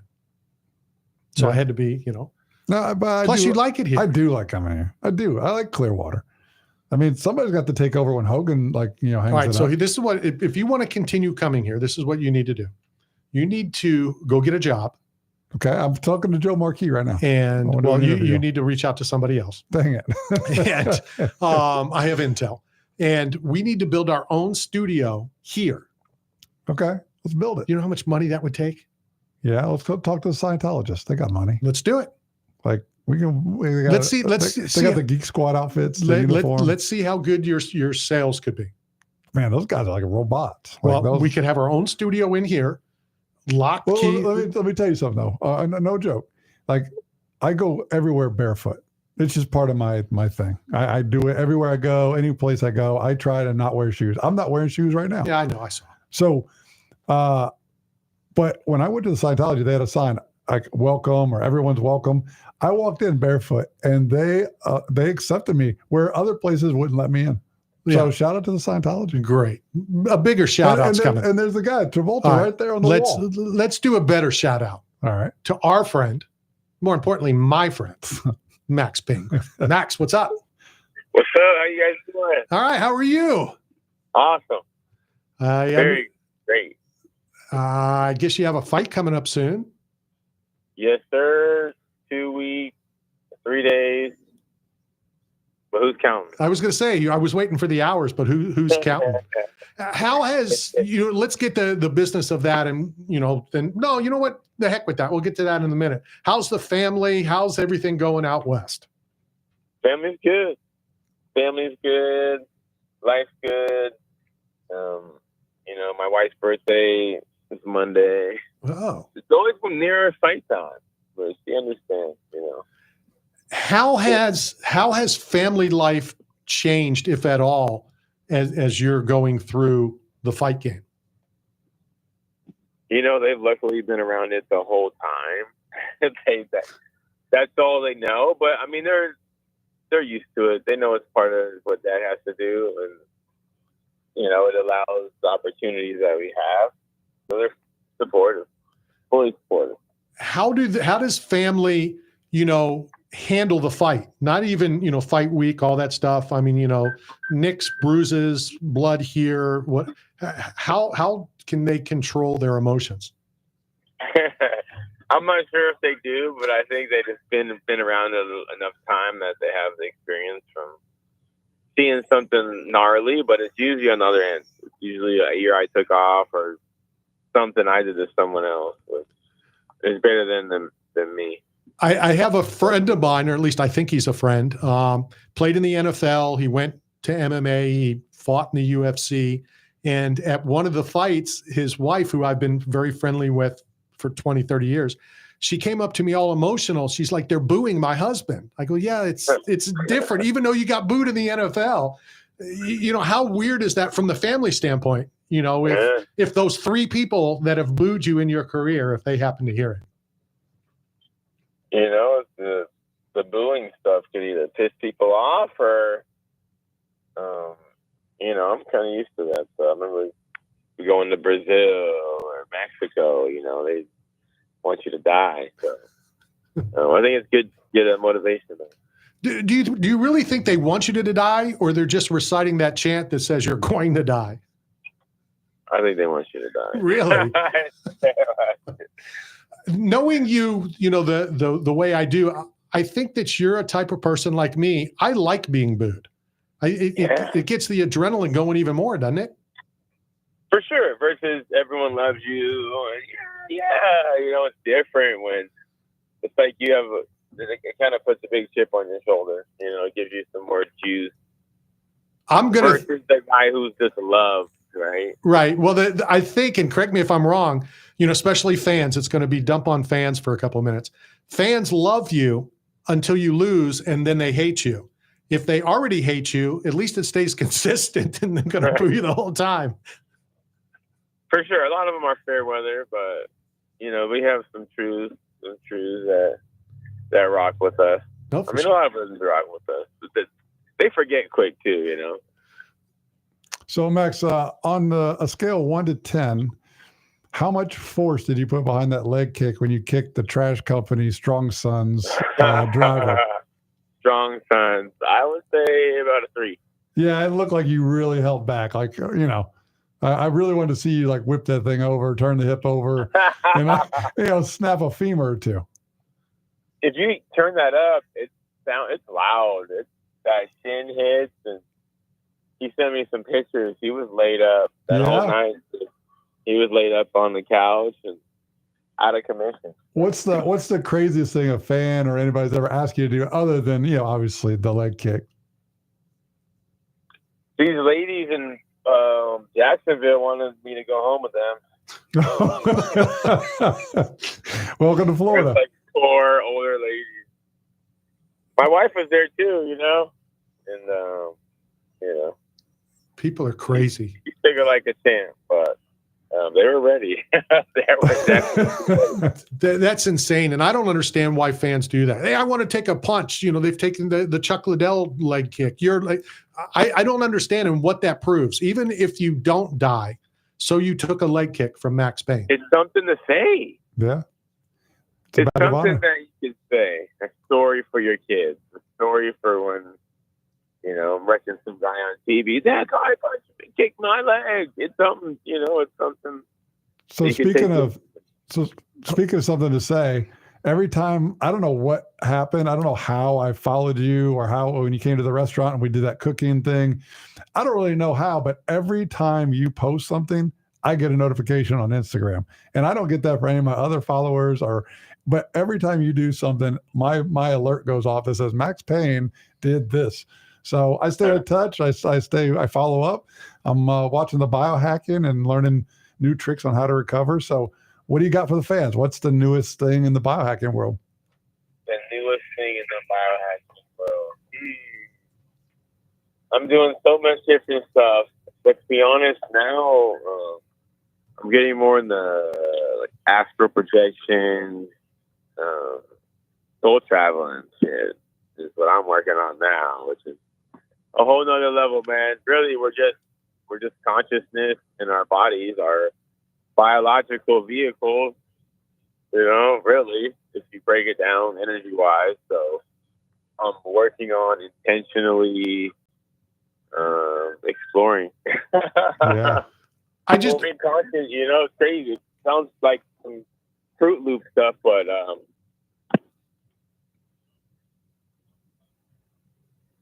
they got him. He's like talking about consciousness. They censored him. They just literally they abducted him. They're like, that's it. but at least Max has finally agreed to what I've said about you, Fruit Loop.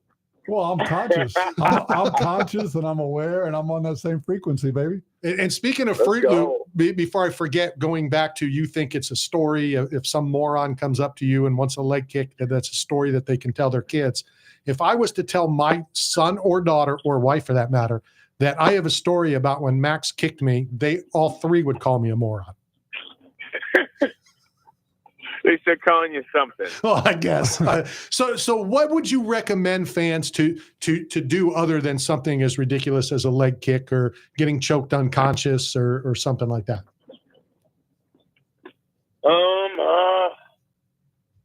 I mean, take a picture, the face-offs are cool.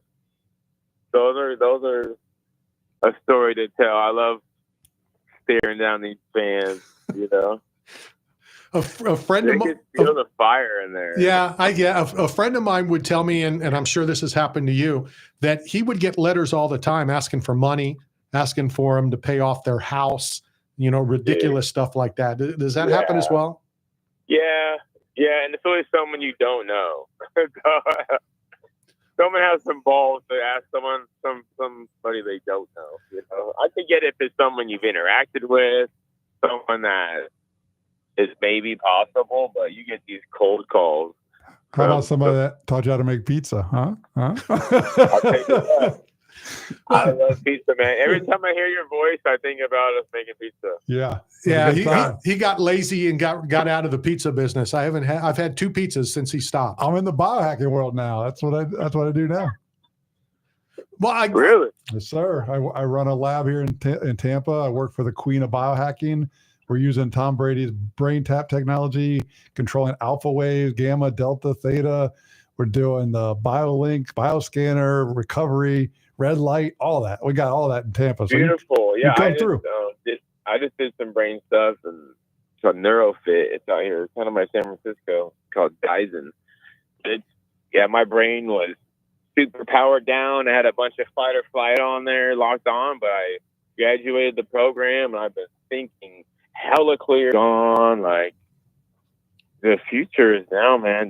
There's so much that's coming out, and the future is now, man. There's so much that's coming out, and we need to be optimized. I know. I need to learn a little bit about that because I get pissed off at the stupidest things. Yeah. So Max, there's a company called Neumi, Neumi. It's glutathione. It's a mouthwash. You drink it, you swish it 30 seconds, you drink it, and it delivers glutathione intracellular for cognitive function, concussion protocol, and you can literally drink it after your fight in the back of the arena, go and start the recovery process cognitively immediately. So I'll reach out to Kevin, the owner, and see if I can get you some before your fight in Nashville. Yeah, glutathione's awesome for detox and what you're saying, man.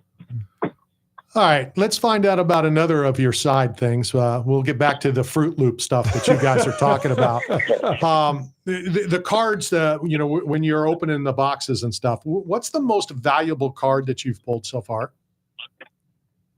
That I've pulled in my hand? Oh, man. I pulled some heaters. I pulled a Habib 101, a John Jones 101. Those are 2 that stand out. How many boxes do you have to open? You know, I've opened a few. I have a buddy that owns a card shop, and he always gives us cards, and we open it. I've never gotten anything. I did one pull with Paige Van Zant, and we opened the box. She gets the card. I've never gotten a pack with anything. Am I just unlucky? Your luck will turn around one of these days. If I keep buying cards. Yeah. It has to. Probability, it has to. Yeah, you would think. You would think, but I haven't gotten, that lucky yet. So let's quickly talk about Nashville. A, have you been there before? And B, talk about the fight and your opponent. I have not, man. I'm fighting Nashville. Pumped to get the fight. My wife came outside and she was all excited about the fight when she got my phone first. And she showed me the name and the face, and I had my facial expression didn't change. She's like, I'm more excited than you. I'm like, no, you're not. I just don't like him. So, never liked Chris Curtis. He's number 13 middleweight, coming down to welterweight. So it's like a top 15 fight, which I appreciate. And it's in Nashville. It's all strikers on the card. So it's going to be just bedlam. Do you, depending on the city, will you stay longer? I mean, you can't do much before the fight. Will you stay a day or two after to enjoy Nashville? It's possible. I usually do. Like, if it's somewhere that's worth staying or somewhere that I wanted to go, then I'd probably never go again. Then I'd stay. It just depends. I'm open to staying. Nashville, I heard, is really cool. Got a lot of music, good culture, great fans. That Southern hospitality. I'm excited to go put on the show. I will. I'll give you a call in the next couple of days and throw some ideas. And if you want to stay, obviously it's, I don't want to say mostly, a lot country music wise because it's Nashville, but there's a lot of cool stuff there. The Hall of Fame is there. The Grand Ole Opry is there. It's really a cool city to go check out. And they're on Broadway a lot to do right by the arena. So I think it's right where the arena is. If you have I have an idea for Nashville hot chicken. The best Nashville hot chicken place, because I'm into Nashville hot chicken. So if that's where it's originated. I don't know if it originated there, but I do have a place. It's like walking distance from the arena. I don't know where you guys are staying, but it's walking distance from the arena that is top notch. Ooh. Well, I don't know if the chicken originated in Nashville, but I do know the internet originated in Nashville, and Al Gore. Is that where Gore was? Yeah, Al Gore has a home in Nashville, which it's massive. There's two different sides of Nashville. You have estate homes that are generational wealth that you could never lose in a bad weekend in Vegas, and then you have like city where you can't stop at the stoplight without getting shot. So but it's the same neighborhood. It's literally across the street from each other. So have fun, be safe, but it's cool, man. When you go through some of those old historic parts, Brentwood, and it's amazing to see America at Southern Charm you're talking about. Nice. No, I'm very excited. I love fighting these arenas. I think yours was where it's supposed to be. So I'm very fortunate and thankful for this kind of fight in that, part of the nation. Well, it'll be cool. It'll be great to have you back in action. As always, appreciate your time. I know if Ed didn't get it, I have your address, another 8-man strong package coming for you guys. And let's talk soon, and then we'll talk about Nashville. I may fly in the day of, or maybe even fly in the day after, and then we'll just yeah. All kinds of shit out there. There you go. Max, appreciate it. Yeah. All kinds of shit out there. There you go. Max, appreciate it. Say hi to the family for us. Yeah, thank you both. All right, take care. Max Griffin back in action. Octagon-wise in Nashville. It's coming up, I think, the 18th, 19th, something like that. How come Max Griffin talks biohacking and he's cool, but I talk it and you think I'm a Fruit Loop? Because I like Max. I'm not going to say I dislike you, but you're not on Max's level. You're really not. So I've told you before, if Randy Couture sends me that stupid thing you keep in your mouth, a different one, but it's similar, I would attempt it. I would take a look at it. One day you're going to wake up, Randy, and be like, man, all these years I was next to the G. Like, this guy was the GOAT at what he does. My goal is to The wake legend. up every day. The legend. This is Knockout Radio, brought to you by 8 Man Strong, Staff Zone, and Bucked Up Energy Drink. We'll be right back. Hi, this is Vinny LeCavalier, and you're listening to Knockout Radio. Got bills and looking for work, but nobody is hiring? Staff Zone is, as the leading provider of commercial construction, industrial, and special event staffing throughout the Southeast, Texas, Las Vegas, Salt Lake City, Kansas City, and many other locations. Staff Zone has plenty of work for you, and they need you now. Don't wait. Go to www.staffzone.com and find a branch closest to you. Work today, get paid today. That's the Staff Zone way. Experience the charming Country Depot gift shop located in the heart of downtown Brooksville, located at 36 North Broad Street. From sports memorabilia to antiques, from handbags to one-of-a-kind art and decor, the Country Depot has it all. Check them out at countrydepot.com, Country Depot on Facebook, or stop by the store at 36 North Broad Street in downtown Brooksville. You're hungry. Where do you go to eat? Berg Sports Bar and Grill. You want to have a drink? Where do you go? Berg Sports Bar and Grill. Having a get-together with the guys from the softball team? Where do you do it? That's right, Berg Sports Bar and Grill. Located at 1320 Central Avenue, St. Petersburg, right across from Tropicana Field. Berg's is the best place to take the whole family for food and fun. Going to a Rays game? Have dinner before the game at Berg's, and after the Rays win, come and celebrate with all your friends at Berg's, right across from the Trop. So come down and see Berg and the whole gang at Berg Sports Bar and Grill. Berg Sports Bar and Grill. This is Randy Harris for Mick for Hair at Got Split End Salon in Pinellas Park, our official hair care and grooming provider who caters to everyone, women, men, kids, and senior citizens in an affordable, upscale environment staffed with the most talented professionals in the business. Visit Mick for Hair at Got Split Ends today at 4376 Park Boulevard in Pinellas Park, or call them at 727-290-9873.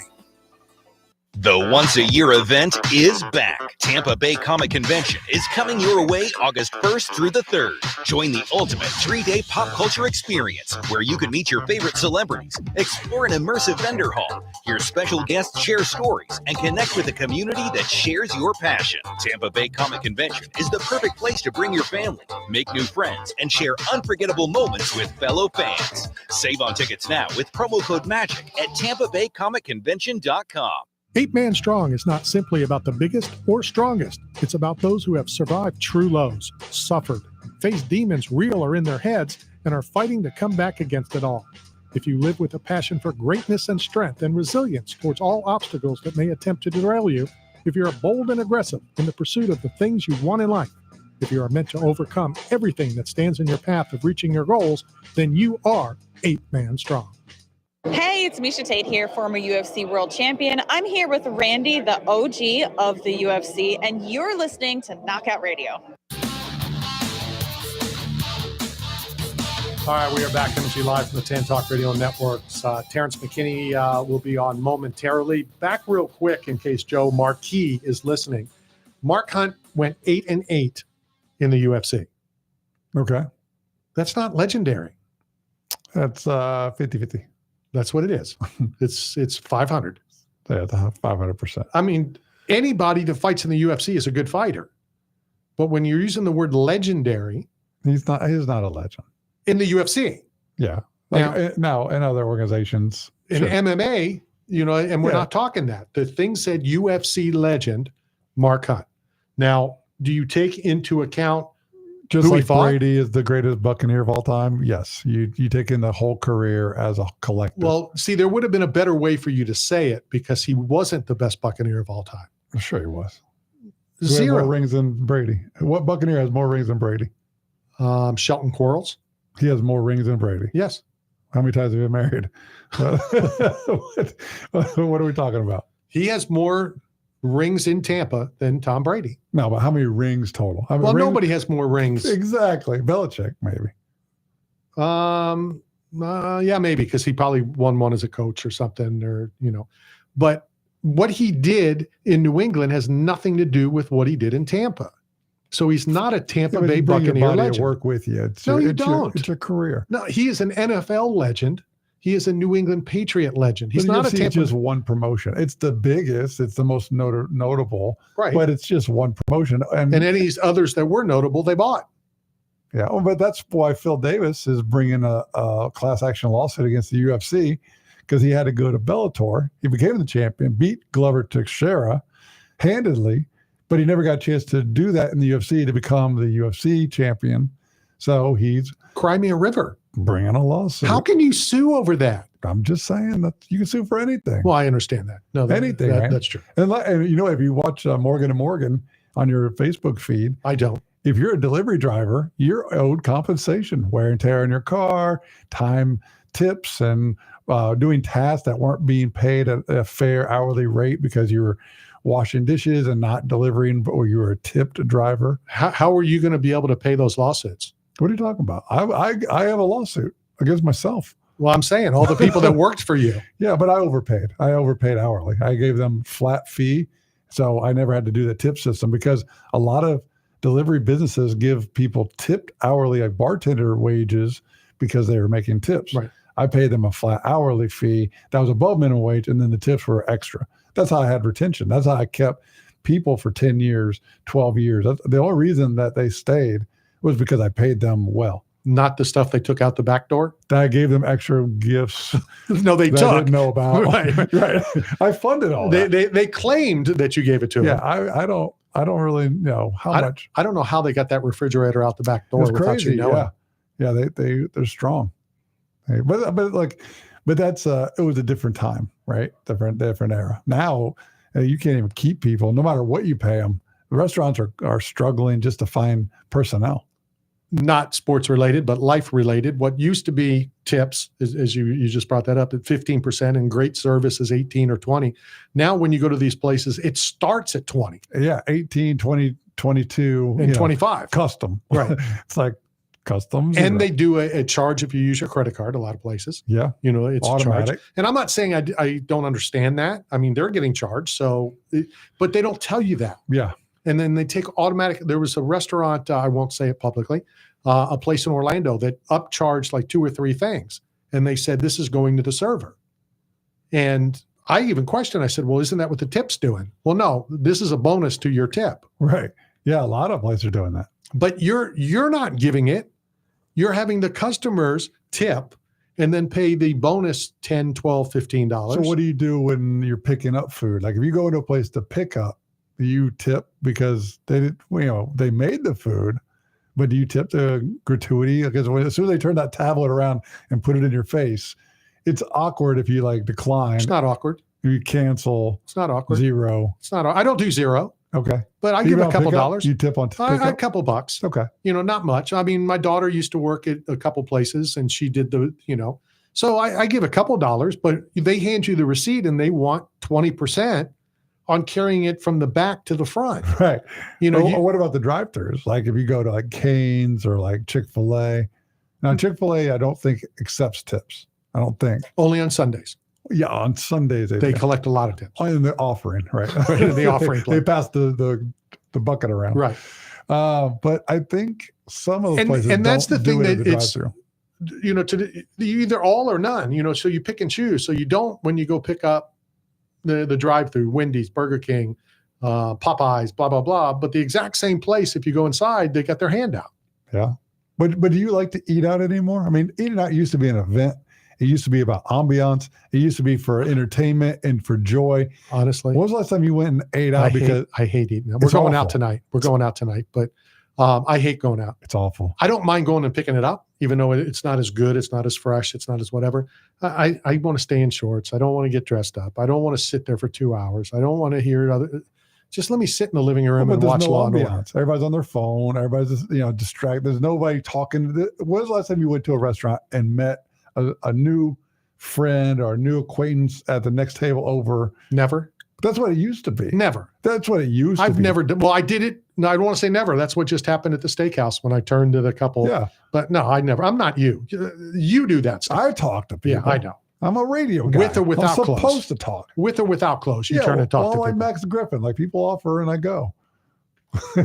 Jacksonville's a wild place. I guess. Terrence McKinney coming up momentarily.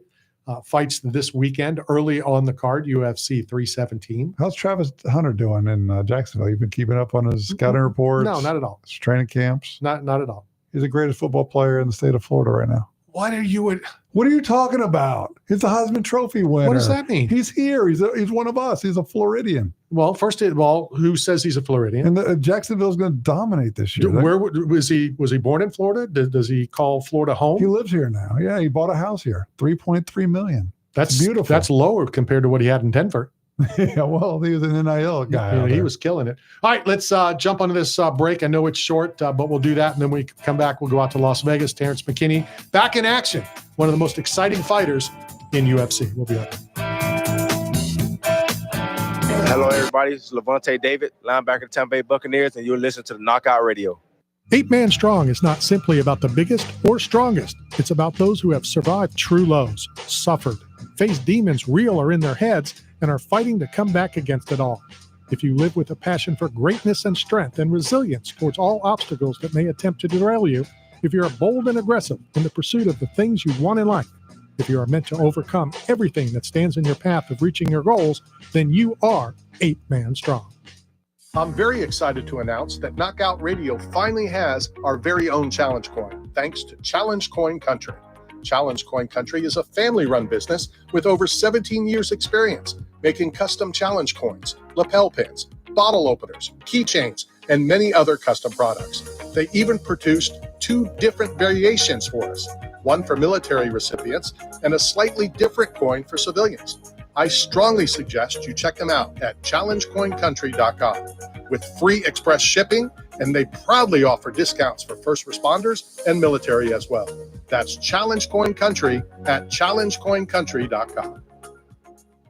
Hey, everybody, it's me, Matt McClellan. And if you know me, I would care about this community greatly. And I have the devastation from Hurricane Helene realizes that people need me, whether it's accountability or friendship or a ride or a workout or just someone to help them with perspective. And I want you to know that for 15 years, I deliver pizza, but today I deliver hope. And if you need any of that, then please call me, 727-557-4421. A slice a day. Peace.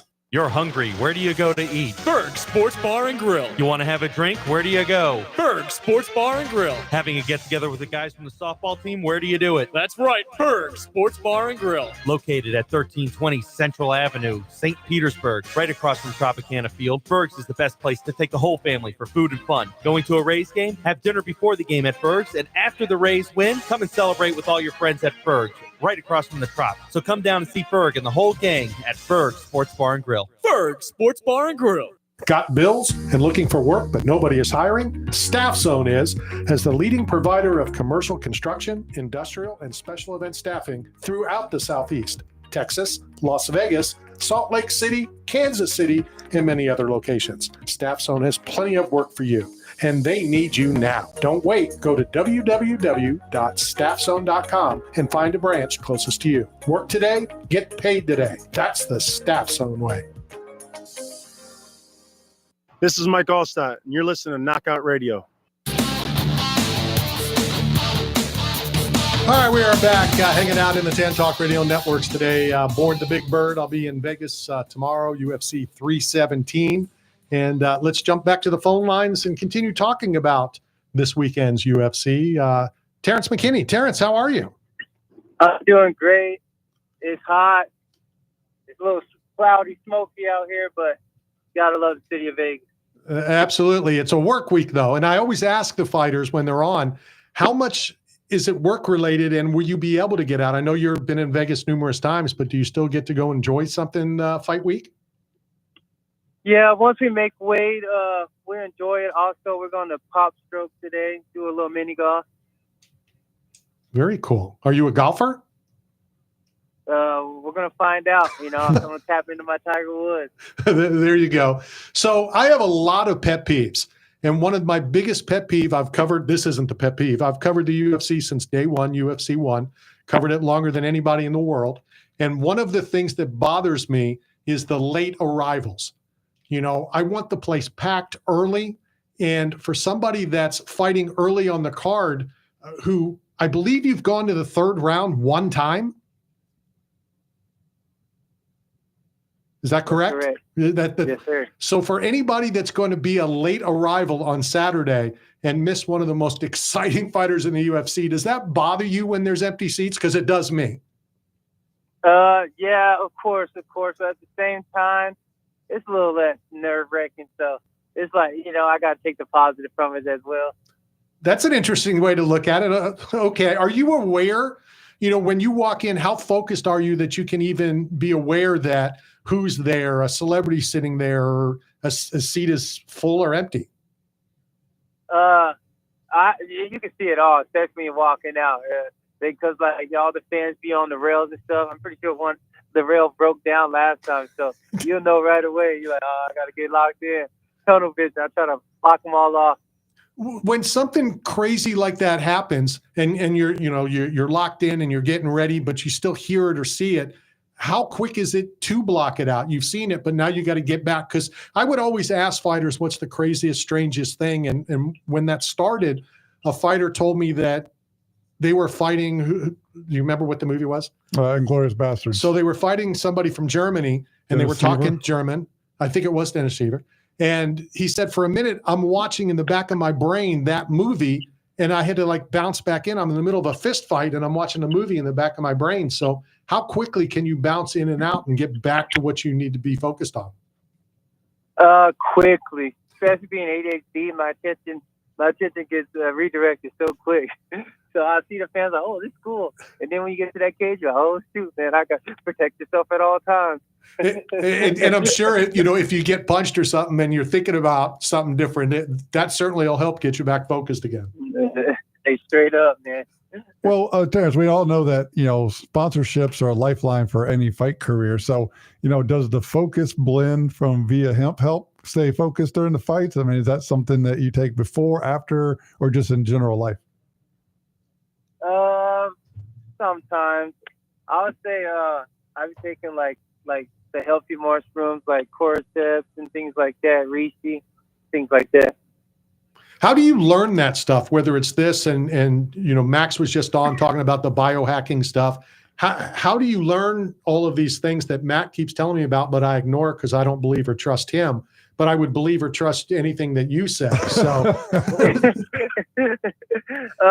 Just research and talking to other fighters. Also, ChatGPT always helps these days. Yeah, so I was telling Max, I run a biohacking facility in Tampa, and there's a glutathione that delivers intracellular help for antioxidants that helps with cognitive function after concussion or traumatic brain injury that fighters can now take in the back as soon as you guys leave the octagon. So there's a lot of really exciting things coming out in neuroscience to help you guys so you can perform at the highest levels and for longevity to do this as long as you humanly can. Exactly, and that's huge, protecting the brain. And shout out to Regenerate. They be having all kinds of stuff like that to help with the brain. So that's awesome. As we continue talking to Terrence McKinney, let me say this again. Never gone to a decision and only gone to the third round one time. So either get your butt in the seat early in Vegas or get the TV on early because you don't want to miss that.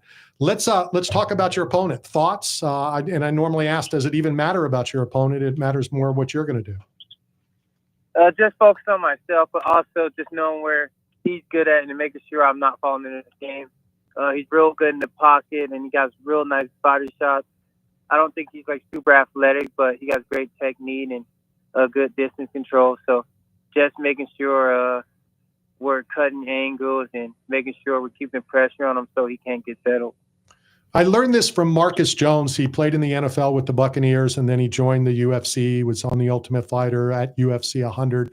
And he would always tell me that he didn't like football. He was just good at it. So I'd like to ask, the MMA fighters the same thing. I mean, do you like mixed martial arts? Do you enjoy fighting, or are you just good at it?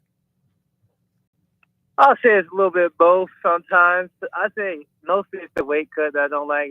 If I could just fight someone my size, not fully yoked like Usman, and then I'll fight welterweight. But just the weight cut. But I love fighting. It's good to get the emotions out and hit someone as hard as you can sometimes. And not get in trouble for it. Yeah, exactly. And get a check with it. Give me your thoughts, because I didn't even bring it up from last week. A fighter had 3 illegal shots thrown at him. Finally, points were taken, and I'm screaming the fight should have been stopped. Luckily, he went on to win that. Would you like to see penalties, given quicker? I still, I have 2 adult children. I still don't know what to tell them on the difference between a warning, a harsh warning, and a strict warning, and what that means. I think they could definitely be stricter with the rule set. 2 times should automatically be a point, at least one. And then if it's done more, like you said, 2 points, I think that was a great call, the last fight. And that dude's a savage for taking that knee and winning the whole fight. Because most people would not have seen you fight, so that dude's a beast. And not necessarily to, rip fans, I'll do that. But, if it would have been a DQ, then they're going to rip this guy for taking the quote unquote, even though it was 2 serious eye pokes and then the low blow. And we don't do a lot of research here, but I would assume that any fighter that continues after those ends up losing because they can't see, they can't this, they can't that. So you are 100% right. That guy is a savage to not only continue, but to win that fight. Yeah, exactly. Do you collect anything? I'm at all of these events. I see fans, getting pictures, getting autographs, buying the merch, buying, fight used gear. Do you collect anything, whether it's MMA related or just in general? Yeah, I got like this stick. I got a couple action figures. I got like this stick Back to the Future one. I got a couple Singers for the Fighters, couple cards. I got Corey Sandhagen. I think he's super filthy. I got Andre Pedrowski. That's my boy as well. I got a couple. And then I got a big Vanderlei Holyfield poster that's signed by him. Is there something that you'd like to acquire? If you could acquire one piece of anything, whether it's MMA related or anything else, music, acting, what would that one golden piece be? Let me get some Mike Tyson picture and some signed gloves by Mike Tyson. That'd be goated. Okay. Not bad there. Trying to get the audience, obviously they know who you are, but to find out more about you, you're going to go to dinner. I hate to bring up food, fight week and, while you're doing your cut. So what 4 people would you want to go to dinner with, living or passed away, real or fictitious, but it can't be family members. It can't be from the gym. It could be other fighters, just not from the gym that you see on a regular basis. That's a good one. I'm going to say, let me get Cat Williams in there. Okay. Let me get Snoop Dogg. And let me get Mac Miller. One more. I'll do the Jeopardy music. Do, do, do, do, do, do. We don't want Kanye in there. Yeah. You don't want any part of that. I can help you with your 4th. Actually, I know who to get. Let me get John Cena in there. All right. Well, I would have recommended you had Mike Tyson. That way you could have gotten the gloves in the photo. Oh, yeah. Now you're thinking. Don't let that out that I actually thought up that one, but crazy. My boy is playing chess. I'm playing chess. I got locked in. Yeah, right. How will you get through the next couple of days? I always like to ask the fighters, are you like from Rocky and you've got, Clubber Lang on the mirror and you're looking at it, or you try not to think about Saturday until Friday night, or walk us through the next couple of days? Yes, hydrated. I tell people I'm a Nigerian. I'll be Ethiopian by the time I weigh in.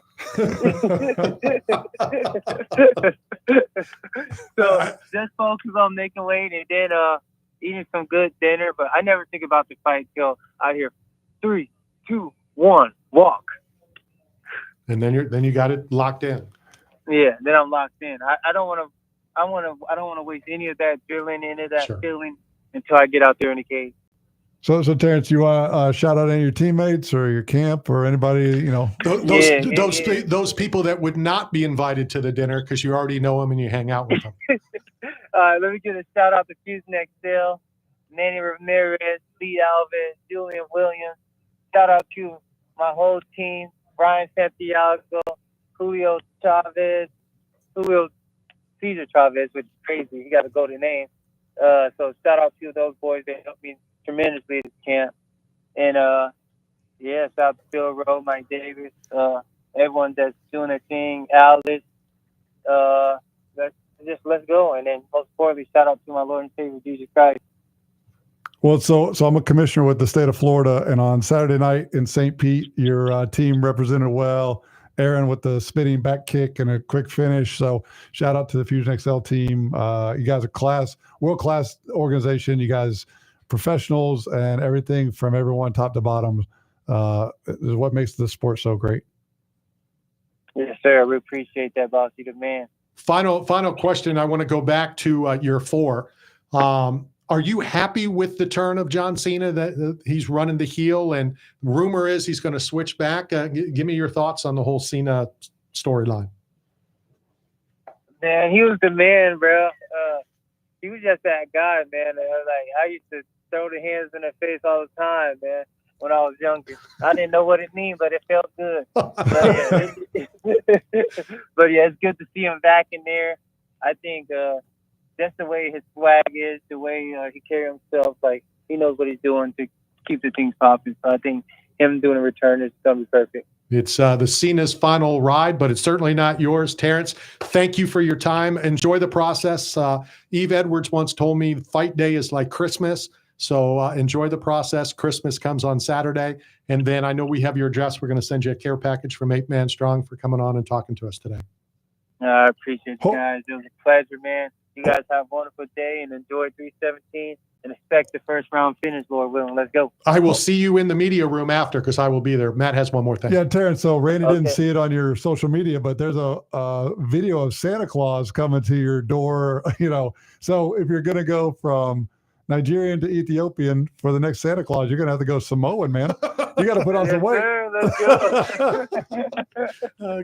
Good stuff. Terrence, enjoy the process. I'll see you on Saturday. All right, thanks, Tim. See you guys Saturday. Take care. That is Terrence McKinney back in action. Like I said, just look at the stats. Yeah. Never gone to a decision. Only one time to round 3. Everything else, well, don't blink. look who he trains with. I mean, if Fusion XL, they've got bangers in that gym. It's the home of Mike Perry, home of Alex Nicholson and Philip Rowe. And I mean, you got killers coming out of there. Phil Rowe. Did he find his phone? I don't know. We're still waiting. Is he on hold? Is he on hold? Did you get Phil Rowe yet? Yeah, did Phil call back? Did you get Phil? Is he finally in a good area? He's in a bad spot, but now he's in a better one, hopefully. All right. Let's go hit our real quick short break. We'll end out hour number 2. In studio guests coming. Dave Feldman will be on the line. Good stuff for hour number 3.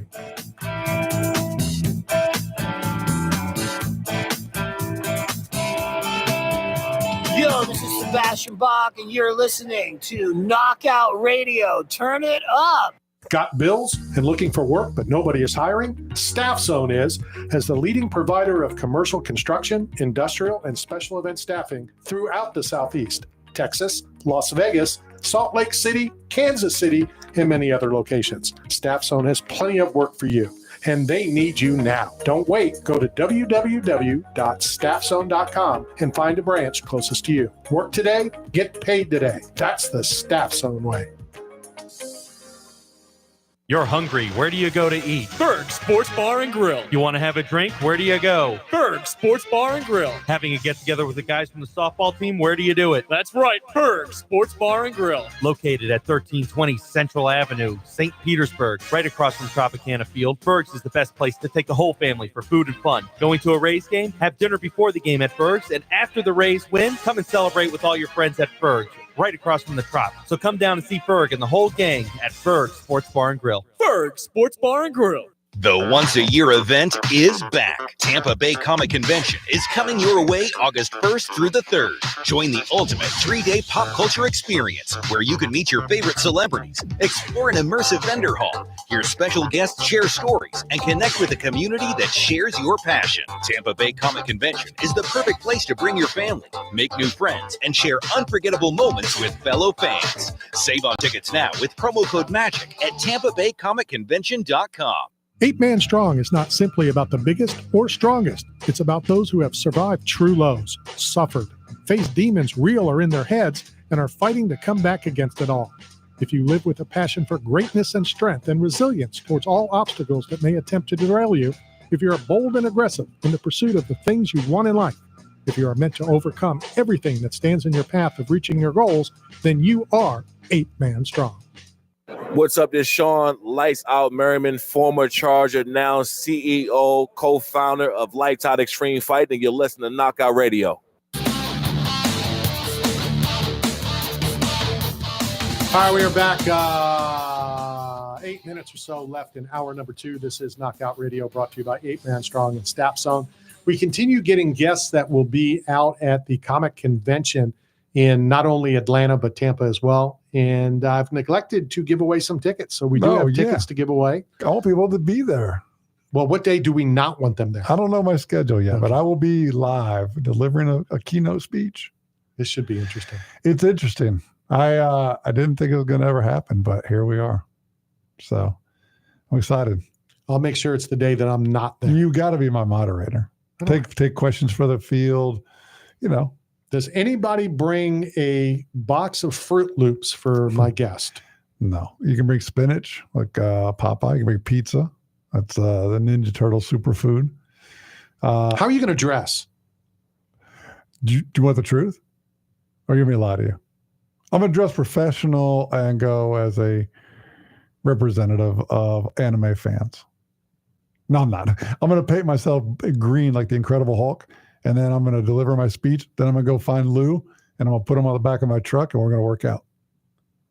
But I'm going to be like, my whole goal is to be shredded, like the shredder, like the Ninja Turtle. But when are you going to start? I'm already here. I'm on a fast right now. I do a cake to cake fast every year, 7 days. Last night, my youngest daughter turned 11. When the cake went down, the start of my fast, I fast all the way till July 1st, my oldest daughter's birthday. So cake to cake, 7 days to clean out dormant cells, get my body to a level of autophagy, a cellular detoxing, and get rid of like 20 pounds of adipose tissue stores. And that's biohacking, Randy. That's what we do.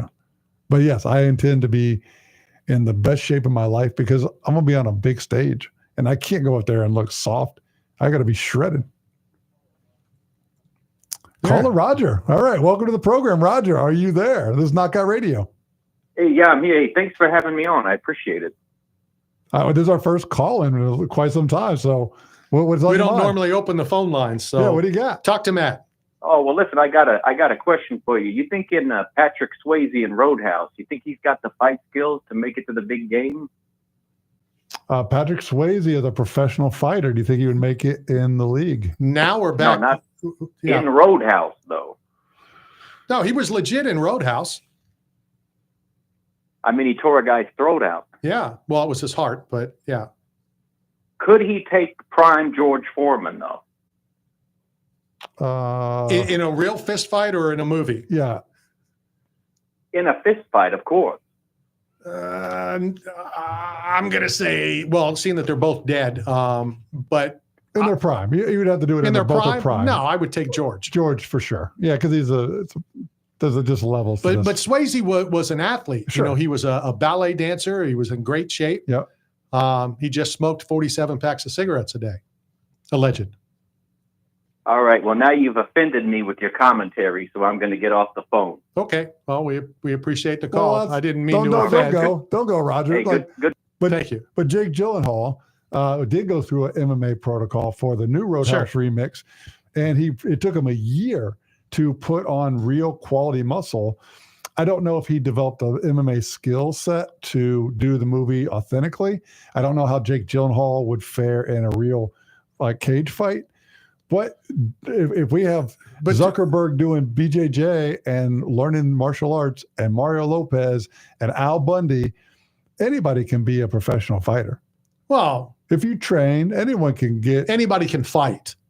You know, saying anybody can be a professional fighter is two different things. Patrick Swayze, was phenomenal in the movie, and that's why I've never watched the remake. You can't replace Patrick Swayze. It was a tough movie to watch. Do you think I offended him because I said how many packs of cigarettes? Yeah, what'd you do? We had one call in. I mean, you killed it. You already ruined it. Sorry, Roger. Randy's not that bad of a guy, but dang.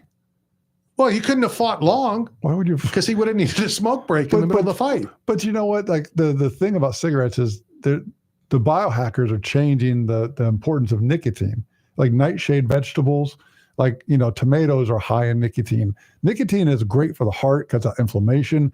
It gives you nootropics for mental clarity and focus. So it's just a bad delivery system because a lot of the tobacco crops are sprayed with herbicides, pesticides, and glyphosate. So, it's not the nicotine that's bad. So the 47 packs of cigarettes a day might have actually been an enhancement. No. Look, the 47 packs of cigarettes was not good. If he wanted to do 47, too much tar, nicotine, too much inhaling the vapors. But there's a different delivery set, though. If he would have used patches, it's no different than Terrence McKinney being sponsored by a hemp company for focus, clarity, for medical mushrooms, microdosing.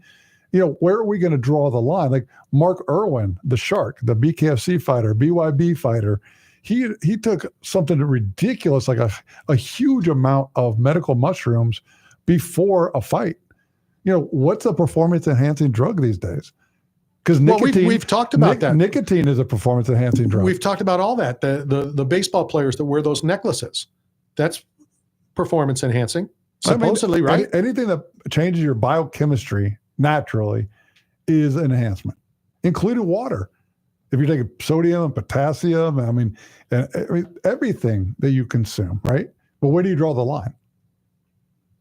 Could Patrick Swayze have fought Al Bundy? No. Right. Al Bundy's a black belt in jiu-jitsu. Al Bundy wins. He'll sell you a pair of pumps and then pump your head over the head with it. I mean, there's Mario Lopez. I don't know if you've seen that video. Yeah, no, he trains. He looks great. He's got great transition. He's quick. He's fast. In his 50s, showing that martial arts is a lifetime commitment to fitness, confidence, strength, ability. Could he take Preppy, though? Huh? From the TV show? It was the two dudes. The one guy who went on to big acting stuff, and Mario Lopez went more. John. I don't remember his name. Yeah. Google it by the time. No, I think Mario's legit, and I think Zuckerberg's legit. No, of course he is. I mean, Zuckerberg being a tech guy and a Facebook founder. And what else is legit? 2 hours down, 1 hour to go. 2 guests coming up, hour number 3. Roger, appreciate the call. Hey, this one lost fan. Knockout Radio brought to you by Roger. 8 Man Call Strong back. and Staff Zone.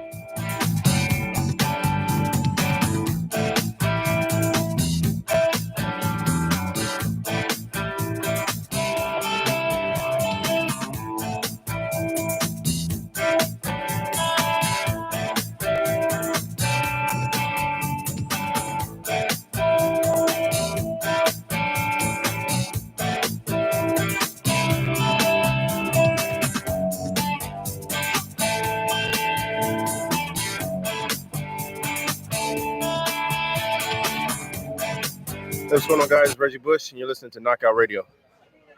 Got bills and looking for work, but nobody is hiring? Staff Zone is, as the leading provider of commercial construction, industrial, and special event staffing throughout the Southeast, Texas, Las Vegas, Salt Lake City, Kansas City, and many other locations. Staff Zone has plenty of work for you, and they need you now. Don't wait. Go to www.staffzone.com and find a branch closest to you. Work today, get paid today. That's the Staff Zone way.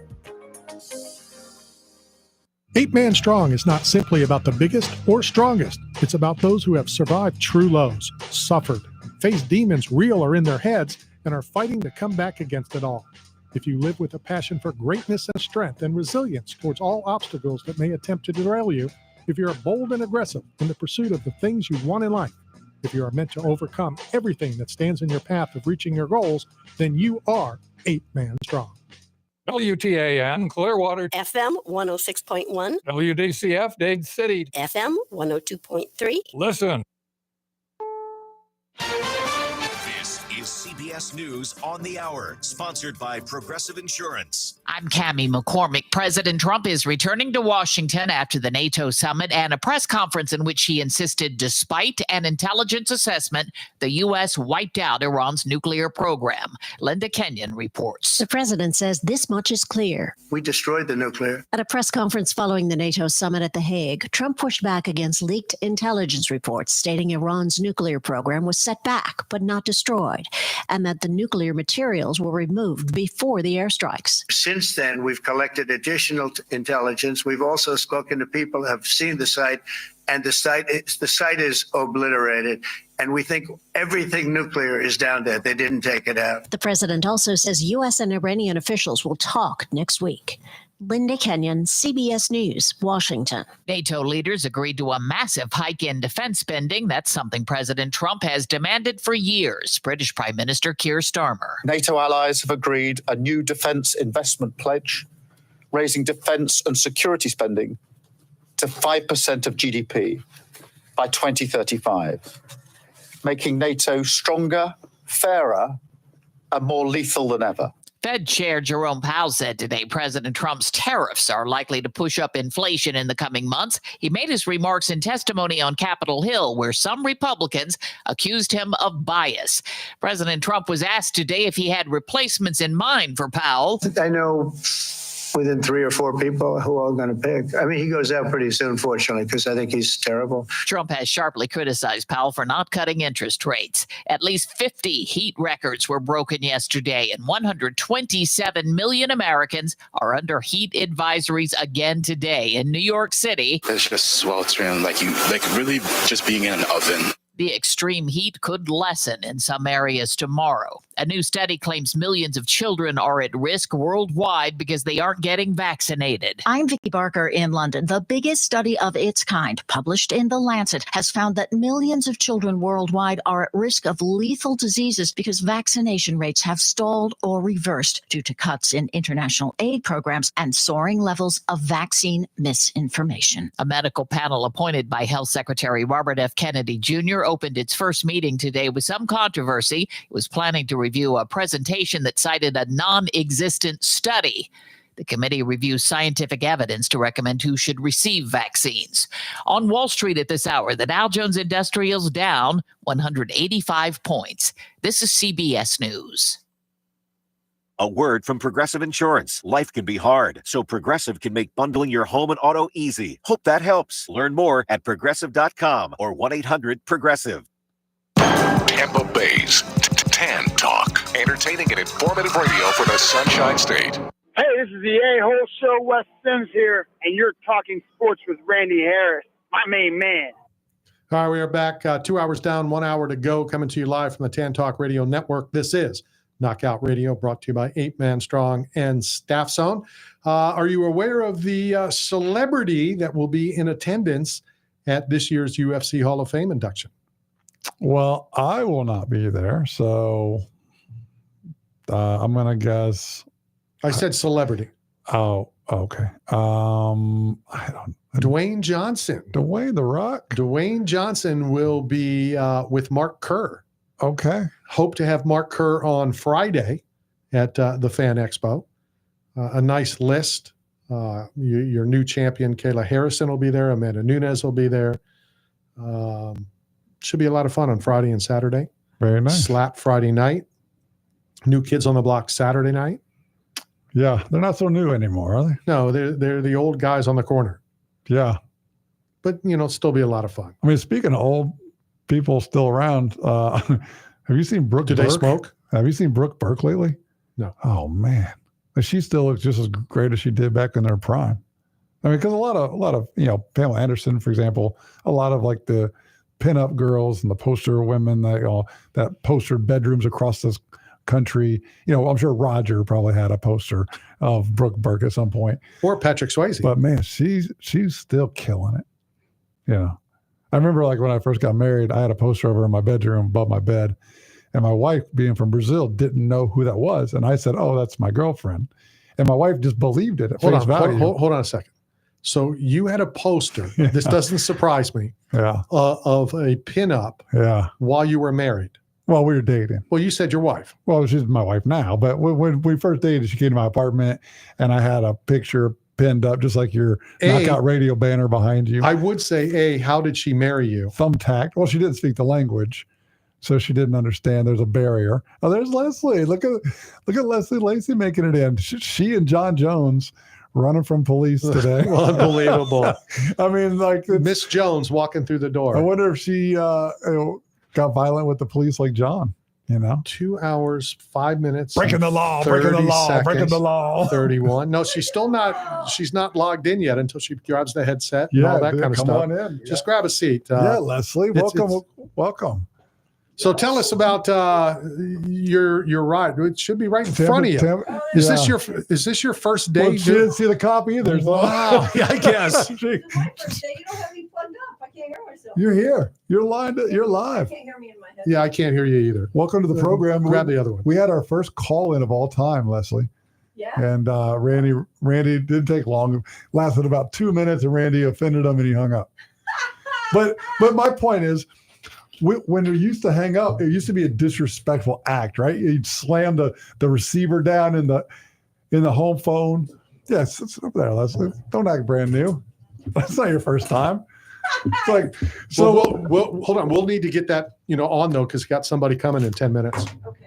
There we go. Yeah, just throw it down. I heard it. There you go, Leslie. God, this is a professional. Well, she's Army, so she's really not a professional. But Randy, remember when you used to hang up the phone, you used to slam it down, like you get mad at somebody on the phone, you take it and you slam it on the receiver. Now kids don't even know that sensation. They don't get that satisfaction. Now it's like, what do you mean hang up on somebody? What does that mean? That's a great point.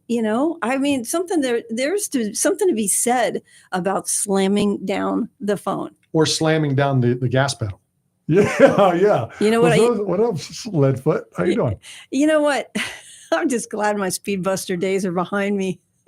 Yeah. Why? It might have worked. What? No. Oh, you mean you're the show that you used to do? Yeah. At WFLA, I was capture speeders. Here's the thing. How much was the ticket? Here's the crazy thing. Oh, he recognized you. Oh, he knew you. No, he didn't. I don't think he recognized me, but he took forever. And I'm always like, why did he do that? Yeah, because we spoke at 11:15. It's 2:30. Yes, he took forever. Well, I'm coming from, so it takes like about 45 minutes to get here. But yes, I got pulled over on the Courtney Campbell. Pulls me over. And I've gotten pulled over twice on the Courtney Campbell, and both times I've gotten out of it. And I got out of this ticket. I'm not sure why, but here's the thing. Like, he made me wait forever in the car. And I'm like, he was on his lunch break. Man, it's so rude when they do that. And not only is it rude, but it's dangerous. Like, they want you to move to the side. And then I'm like, wait a minute, is he doing this so he can now pull over other people who don't move over? Like, is he going to do the move over law? You know what I'm saying? Like, how you have to, you know what I'm saying, right? Well, you got to move over. You could be like John Jones and not stay at the scene, so you're safe. He was forever in his car, and then he came back, and I'm just like, why do they do that? This has happened more than once. How fast were you allegedly going? Maybe, I don't know. What was the speed limit? 85? I'm not sure what the speed limit was there. I think on the Courtney, it might be 60. Yeah, if you go 60, you're getting 65. Run over. Yeah. It's more dangerous. No, the limit, the actual posted limit. Right, but if you're doing the speed limit, I was not doing the speed limit. No, that's obvious. Yeah, so I got pulled over, and all right, so she couldn't have done 90. No, I was probably going 15 miles. There wasn't a lot of people on the road. But normally I am so adamant about speeding. I really am. I'm a nut about it. I don't really speed, but I just was, She's adamant. She does it all the time. I was listening to my Audible. I was chilling like a villain, and I got pulled over. That's she was daydreaming. Listen. See, you don't know the conversation we've already had. She was daydreaming. She was excited to come to the studio. I was. Not to do the radio show, but the location of the studio. Yeah, okay. So she has her bathing suit in the car, and she's headed to the beach. And she was daydreaming while she was doing 140 across the Courtney Campbell. Well, in a related story, there is some truth to that. The bathing suit is in the car, and I am going to go get some laps in later. Yeah. Yesterday on my Facebook feed, I saw Kirk Cousins, the former or current Atlanta Falcons quarterback was Yeah. pulled over doing 37 miles an hour. In a 25? No, in a highway, and he was a danger. He was going so too slow. Oh, was he high? But he had his hands on a 10 and 2. He was completely Really? safe, going super slow motion, Wow. and was pulled over for being a bottling granny? up traffic. Yeah, I mean, because it's equally as dangerous to go too absolutely. slow as it is to go Not too equally fast. as dangerous. Nope. I think I operate better at high speed. I see things ahead of time. Yeah, before but they the happen. problem is people don't see things. Here's the thing about that. It encourages speeding. It does. Now, I don't think he should have been going 37. What the heck? That's just bizarre. But extremely safe. yeah, and what was the what was now if it's a 40, if it's 40 and Right. he's going 37, he's okay. But people But are he's going to. probably in the left lane. Do you think so, Kirk Cousins? No, he I'm was in the just right. He was in the right lane. He was in Yeah. the far right. But, Okay. But maybe he was. Yeah. Maybe he was puffing the magic Yeah, dragon. usually. You never Yeah, know. I know. You I never don't know. really I hope know. not. Because We're talking about the Steeler quarterback. Which one? Kirk Cousins. He's I talking know. about. I'm Oh, being- okay. you know who the new Pittsburgh Steeler quarterback is, right? Oh, Aaron Rodgers. That would be Well, Aaron Rodgers. He's on. Yes. But they're kind of, aren't they kind of having? Ayahuasca. They're kind of using him as letting him know, like, you're going to mentor who's under you. No. Kind of, don't you think? No. Aaron Rodgers mentors no one. Yeah, he's coming to play. He's not. Joey Flacco's not mentoring, Shador Right. and Cleveland. He's like, you can watch me. I'm a professional. I'm a veteran. You can study me, but I'm not making you better than me and let you be Tom Brady to Bledsoe. Oh, there's nobody's going to be Tom Brady. But I will say this: Brett Favre was less. Let's just say he was not helpful at all to Aaron Right. Rodgers. There's Right. a true story without that. But I No, would for think sure. that Aaron. I think that Aaron would probably be a little bit different because he kind of talks about it. He's like, yeah, no, he wasn't. I don't. He was kind of a dick. Depends on what trip Aaron's What on. mushroom he- Yeah, because he's on those trips. I mean, he does Yeah. those retreats and Yeah. Underground and Like ayahuasca and stuff? underwater. I mean, Yeah. He's cool. I think he's cool. Well, it might have been cold. It might have been cold cool. under there. No, he's cool. Yeah. Like he's I think we should do a hip. knockout radio Ashwanda trip. We all just do it and just go find ourselves. Max Griffin will go.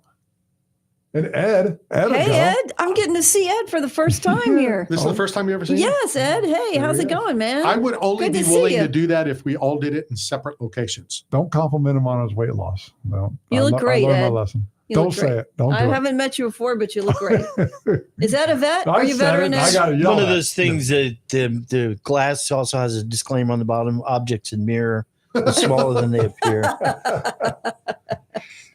Interesting. Yeah, but I think we should all do a trip. As long as it's all separately. I've never seen Randy drink any alcohol. I've never seen him high. I've never seen him smoke. Never seen him pop a pill. Nothing. This guy, all he does is Drink Diet Coke. aspartame. He's an aspartame. He doesn't even eat till 2:00 in the afternoon. Noon. Noon? Oh, is it noon? No, it's 12 to 8. I Okay. usually do He's 12 to 8. addicted. He's addicted to food, and he's addicted, Not anymore. He's addicted to Diet Coke. I'm Diet Coke. Not Diet Dr. Pepper, huh? Nope. Huh. Nope. I've left No. restaurants that didn't have Diet Coke. I have too, but I got over it finally. It took I me did. 20 years to break Diet Coke. I did. I had to do a cleanse, a 6-week herbal cleanse. It was called D Herbs. True story. And I had my buddy Gail Guayardo on it do it. Because she saw shout me out lose. Gail. Yeah, Gail saw me lose so much weight so quickly. And it's just basically a vegan kind of thing where you take all these supplements, herbs to still keep yourself healthy. And it's really great. You drop, but you don't do any, saccharin, any sugar, anything. I dropped like, 10 pounds within days. It was crazy. Is Gail still on air? She's She's on Bloom, which is also WFLA's other station. She does a morning show. It's called When She Hosts It. She's great at it. But she did this herb thing, right? And you know what happened? She gained weight. No, she passed out. What?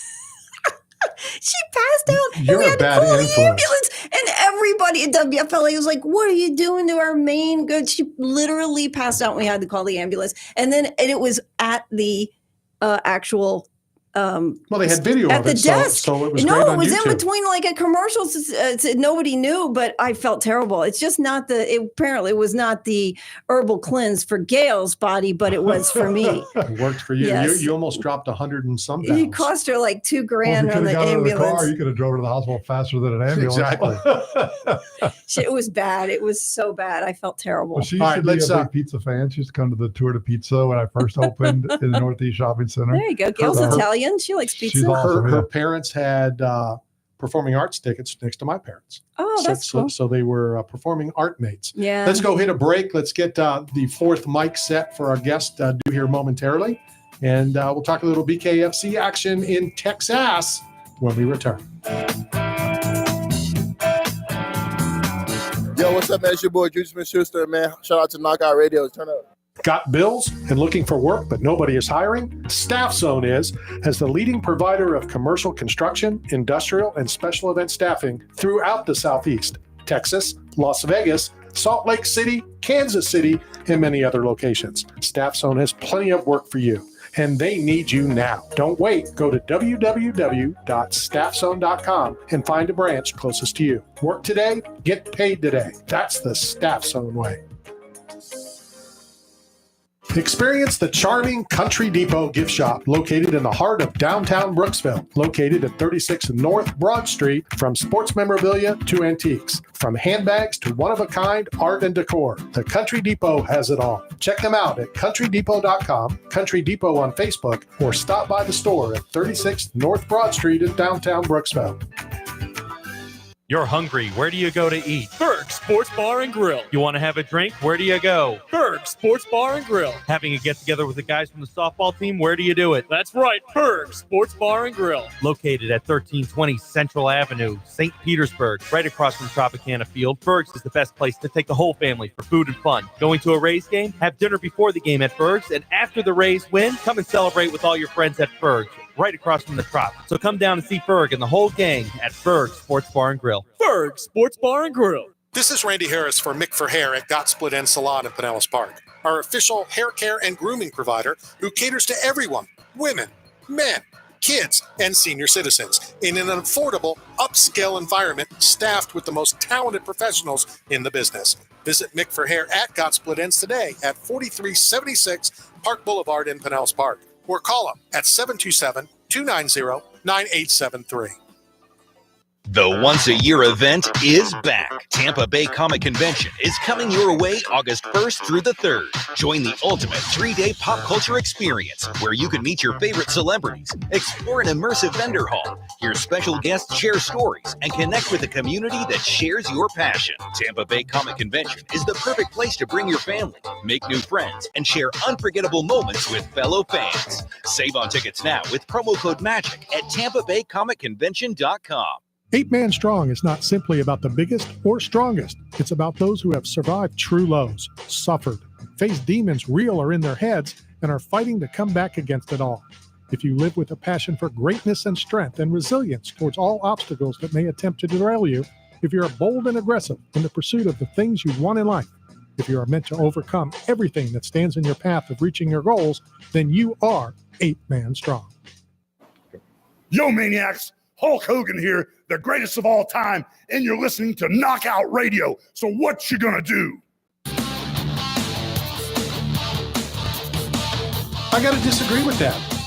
Whoa.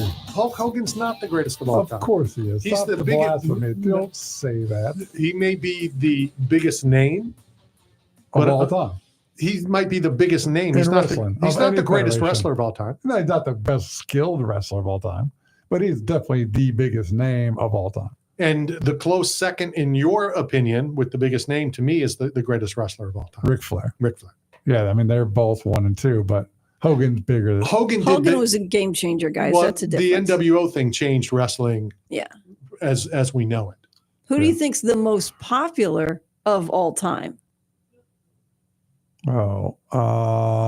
It has to be one of those two. No, the most popular Iron of all Sheik. time? The Rock. You got to mean, spread it out. could Oh, he come cross on. over I'd have, to say Hollywood? I'd have to say what age era you're going to ask for. Because in my era, you'd have to say Dusty Rhodes. Virgil was the man. But it wasn't as, the thing is, wrestling wasn't as big then Well, it as didn't it have is the now. coverage it does today. That's true. Yeah. You didn't have social media and WWE or any Well, kind you of had pay-per-view. movies back then, and you had But movies. nobody did the cross like In color, Dwayne too. did. Yeah, Dwayne. No, it wasn't in color back then. What? But I'd Those are say your cataracts. I'd say Vince McMahon is my favorite wrestler of all time. Who? Vince McMahon. Oh, Because classic guys. now that he's not there, wrestling fell off. It's not nearly what it once was. It sucks now. And so you need It's that. just different. You need that energy. You need that bad guy. You need that boss mentality. Like people like the stick it to the man. And Vince played a great career, great character, and he blurred that line between real and fiction, right? So I think Vince doesn't get the credit he deserves. He's up there. I mean, Vince could be number one of all time. I had a wrestling character once, and this. You had one? Yeah, I had What one. does that mean? I was doing it.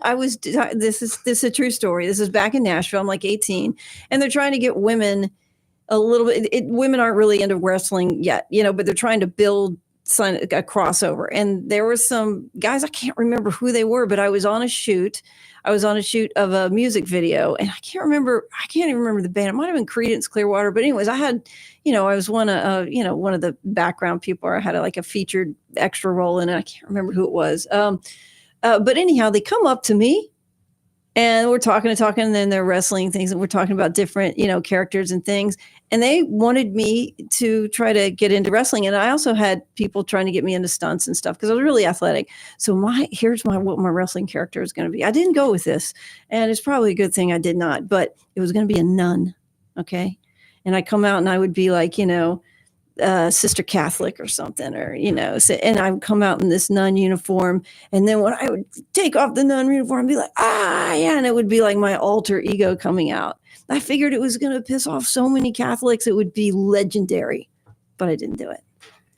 That's very similar to a show in Vegas. None of your business? No. It's honestly, it's probably my favorite show I've ever seen in Vegas.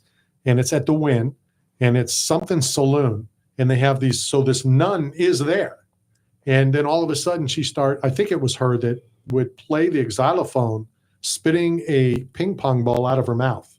And she would hit all the things, and then she ripped it off, and she was all in black leather and stuff. And it was it was gonna be like that. But I don't know. It could have been a different. I guess if I had gone the stunt way, I had a lot of opportunities for that. I just didn't go that way when I was younger. Let's look at the card for Saturday before we run out of time. I was looking up how they found almost 1,000 babies at a Catholic nun, place for women who were unwed. The hell are you talking about? What are we talking about here? He's not doing his job. He's doing porn sites and stuff. None of your business. No, he's talking about how basically you get thee to the nunnery. You ever heard that saying? That's when they would take women who guys knocked up, okay, because and then they would send the women to the nunnery because it was supposed to be an embarrassment. And those nuns were pretty awful to them. You hear a lot of stories and stuff like that, and you were pretty much shunned and shamed. But that's where you would go. To get rid of the baby. To have people help you take care of the baby. And now if a guy gets a girl pregnant, they just call immigration.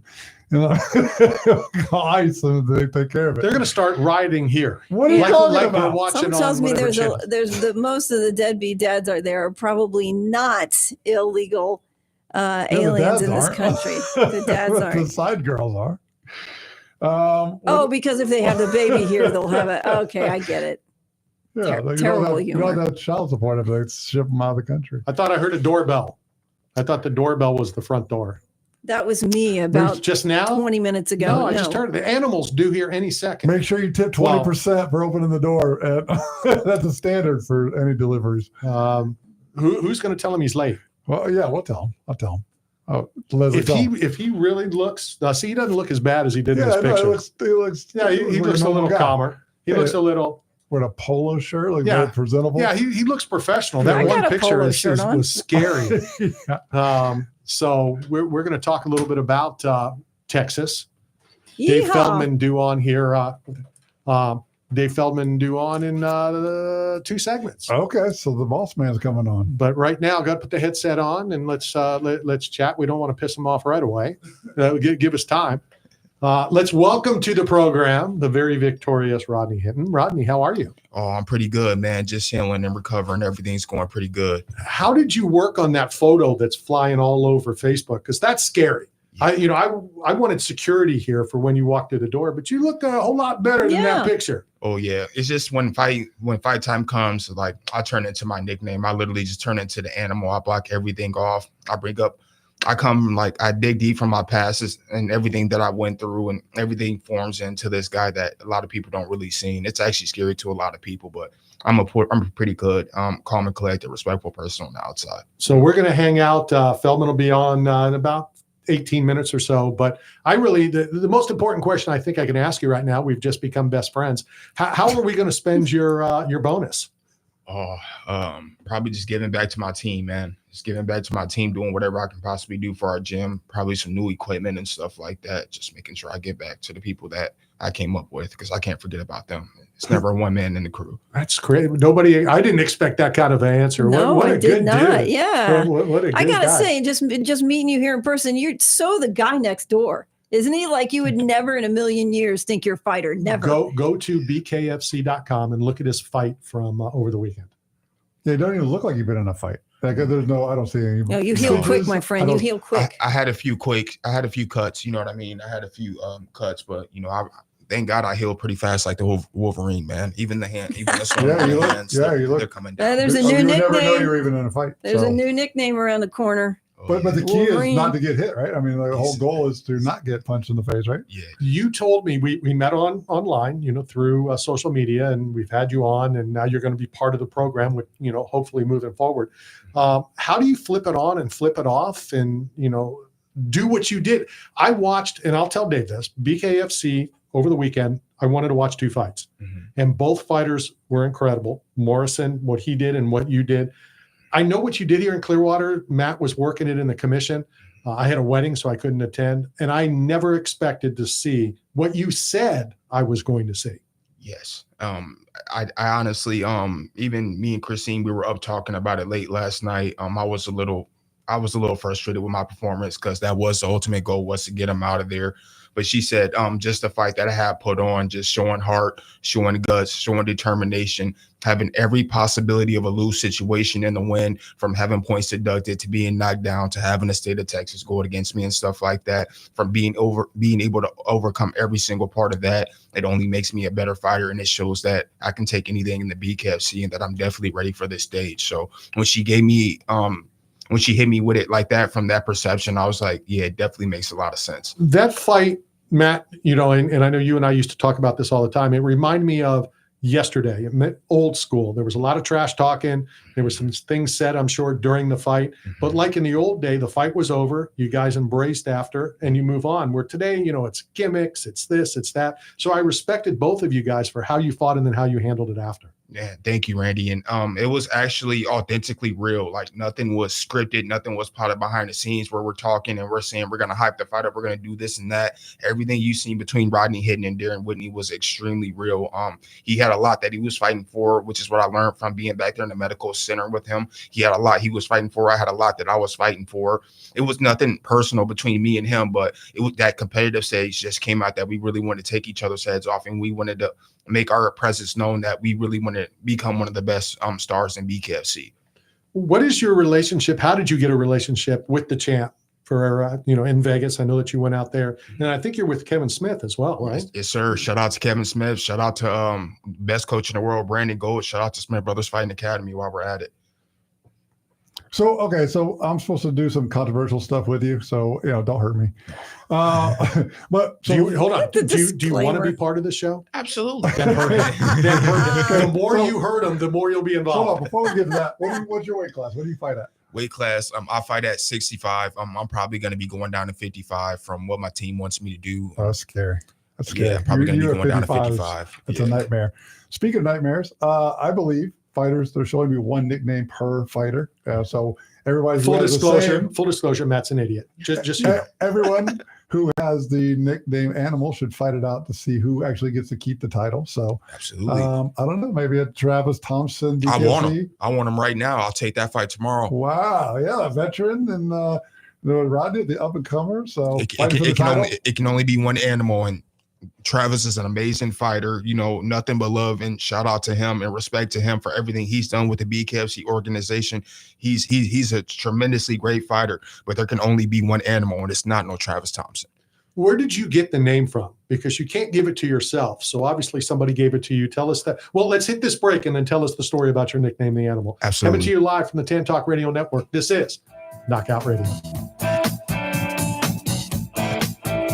Hi, this is Bill Romanowski, and you're listening to Knockout Radio. 8 Man Strong is not simply about the biggest or strongest. It's about those who have survived true lows, suffered, faced demons real or in their heads, and are fighting to come back against it all. If you live with a passion for greatness and strength and resilience towards all obstacles that may attempt to derail you, if you're bold and aggressive in the pursuit of the things you want in life, if you are meant to overcome everything that stands in your path of reaching your goals, then you are 8 Man Strong. I'm very excited to announce that Knockout Radio finally has our very own Challenge Coin, thanks to Challenge Coin Country. Challenge Coin Country is a family-run business with over 17 years experience making custom challenge coins, lapel pins, bottle openers, keychains, and many other custom products. They even produced 2 different variations for us, one for military recipients and a slightly different coin for civilians. I strongly suggest you check them out at challengecoincountry.com with free express shipping, and they proudly offer discounts for first responders and military as well. That's Challenge Coin Country at challengecoincountry.com.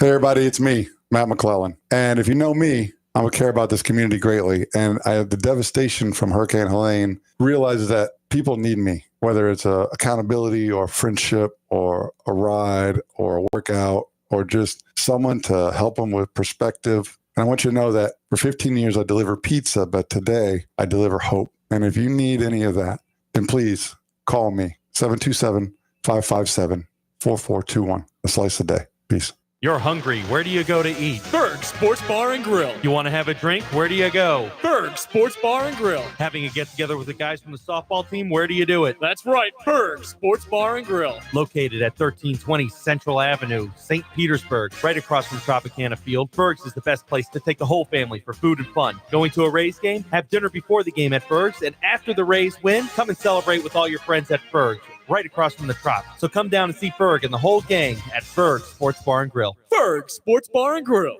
Got bills and looking for work, but nobody is hiring? Staff Zone is, as the leading provider of commercial construction, industrial, and special event staffing throughout the Southeast, Texas, Las Vegas, Salt Lake City, Kansas City, and many other locations. Staff Zone has plenty of work for you, and they need you now. Don't wait. Go to www.staffzone.com and find a branch closest to you. Work today, get paid today. That's the Staff Zone way. Hi, I'm Lawrence Taylor, and you're listening to Knockout Radio.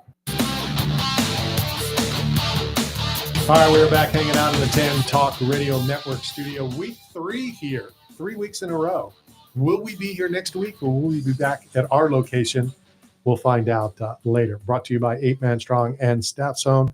Hanging out with the animal, Rodney Hinton. What do you want? Well, we had a call-in earlier, our first call-in ever. What was his name? I don't know. Roger, if you're still listening, he called in to see if Patrick Swayze was a real martial artist. If he would fight George Foreman, who would win? A prime Patrick Swayze from Roadhouse versus the real life George Foreman. Wasn't he in Ghost too? Not the griller, yes. not the Ghost barbecue too. guy, right? Not the barbecue, but Randy offended him because, and now he's not there. But I offended him because I said Patrick Swayze smoked like 57 packs of cigarettes a week. So I might have said that. But Rodney got offended. Rodney Hinton just disclosed that he is a theater guy. He went to college for theater. So if you are on screen, you absolutely could fight for real in the real Roadhouse. Absolutely. Most definitely could. And, it takes nowadays, you kind of have to have a theatrical edge to you, especially in wrestling. We all know that. And fighting too, you've got to be able to really put yourself out there, not just in the ring, but, out publicly. Yes. Or differently, if you have a theater degree, you need to have something else to fall back on. My daughter also has a theater degree. And Yeah. what she does has nothing to do with theater. Or if you're Chris Rock and Will Smith comes up and slaps you, you want to know how to defend yourself, right? Oh, yeah. I mean, Dave Chappelle's been, comedians, people on stage in public theaters are attacked by random fans. All right, so we know a little bit about Dave Chappelle. Let's find out a little bit about Rodney. Tell us a little bit about your background. Kind of looks like a young Dave Chappelle, though, man. Like a button collared up shirt. Yeah, little man. Kanye flair to you. Oh yeah, Like- yeah. I love sports, man. Something about me. I've done everything growing up. Basketball, football, track, wrestling. I've done every single sport growing up, and rugby was probably the main sport that brought the most competitive edge out of me. Rugby. Yes. Wow, that was in Iowa? Yes, that was in Wow. Iowa. We competed for 2 national championships back to back from 2016 to 2017. So Okay, so there's flag football, NFL versus rugby. I got crucified on this program for saying an idiot that rugby players are not athletic, that they're not as good of Who said athletes. that? You and Ed talking about how the NFL guys are skilled position players. First of all, and in a flag football game, rugby players have no chance. That it's not a power strong game; it's a finesse game. First of all, I never said rugby players are not athletic. No, I didn't. I said NFL players will beat rugby players in flag football. I agree. I agree. Right. Let's get Rodney's take. Just because the football players, they have more of the edge in football, they kind of understand a little bit more. Like, I definitely agree. Like, they definitely probably would beat the rugby players. But if the rugby players, with the dedication and everything that they overcome, not being hit with pads and being able to have athletic ability and movement, if they did pick up on the game, like, it would be a close game. But I definitely give the edge to the football players. Again, it's two different sports, so it's that same thing. Will a boxer beat an MMA fighter? And we proved that with Randy Couture. But if you flip it, if Randy Couture fought Tony in boxing, it's a different sport. So if you were to say, would NFL players beat rugby players in rugby, I'd probably take rugby. Of course. So I'm saying I'm not going to take rugby players. But I've never seen Martin Gramatica run and kick a ball off the ground and through a upright. The rugby players, they got skill, man. Wait, Martin They Gramatica can- can play soccer. Yeah, but he's a never great run and soccer kick player. a ball up the ground like a rugby player. How do you know? Yeah, I believe he haven't seen could. it. First of all, Yeah. how do you know? And second of all, you didn't say rugby, Get him over moron. there. You didn't say rugby. I You want to just said set this kick a up. ball. I He's want a to soccer put player too. together this team.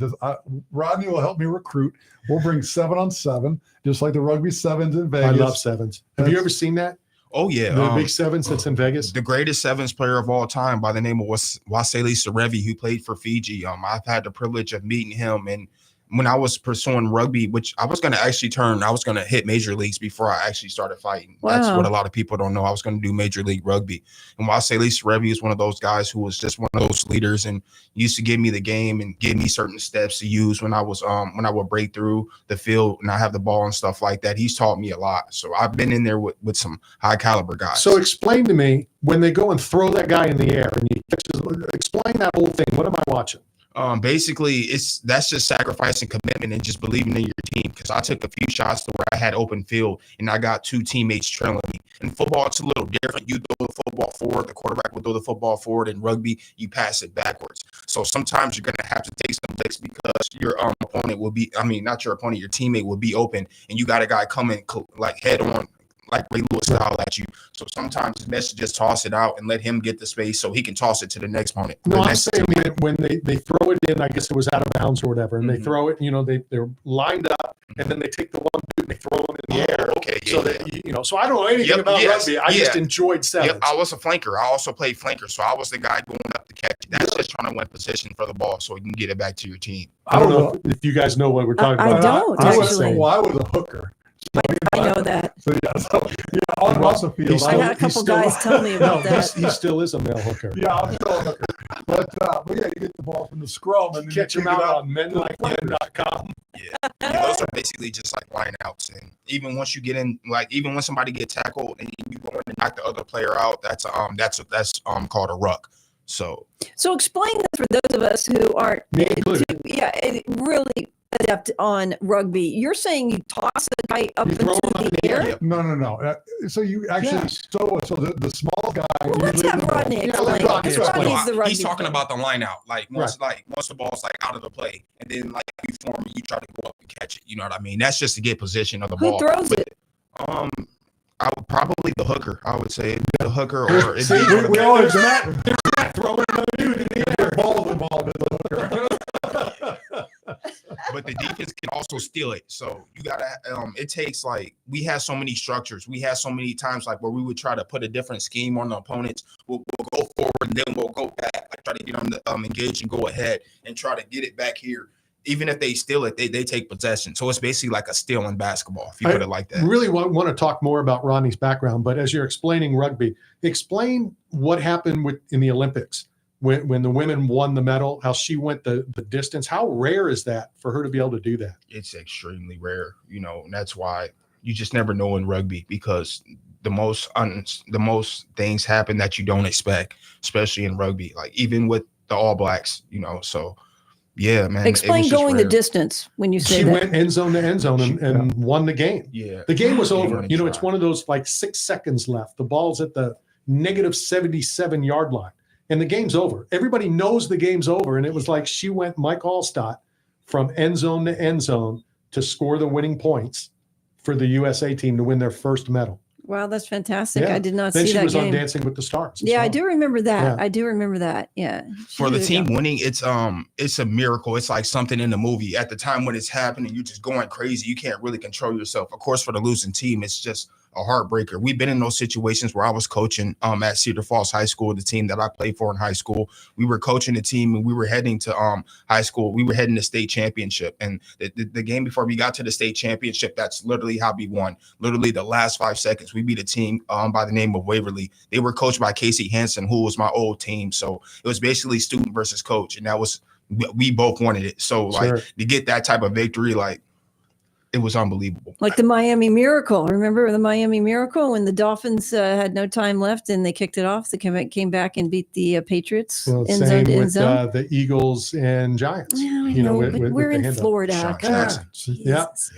So how did you go from Iowa to Florida? What brought you to the Tampa Bay area? My mom had came down to Melbourne, Florida originally. She was staying with my uncle. My uncle was originally down here. That's why I came down.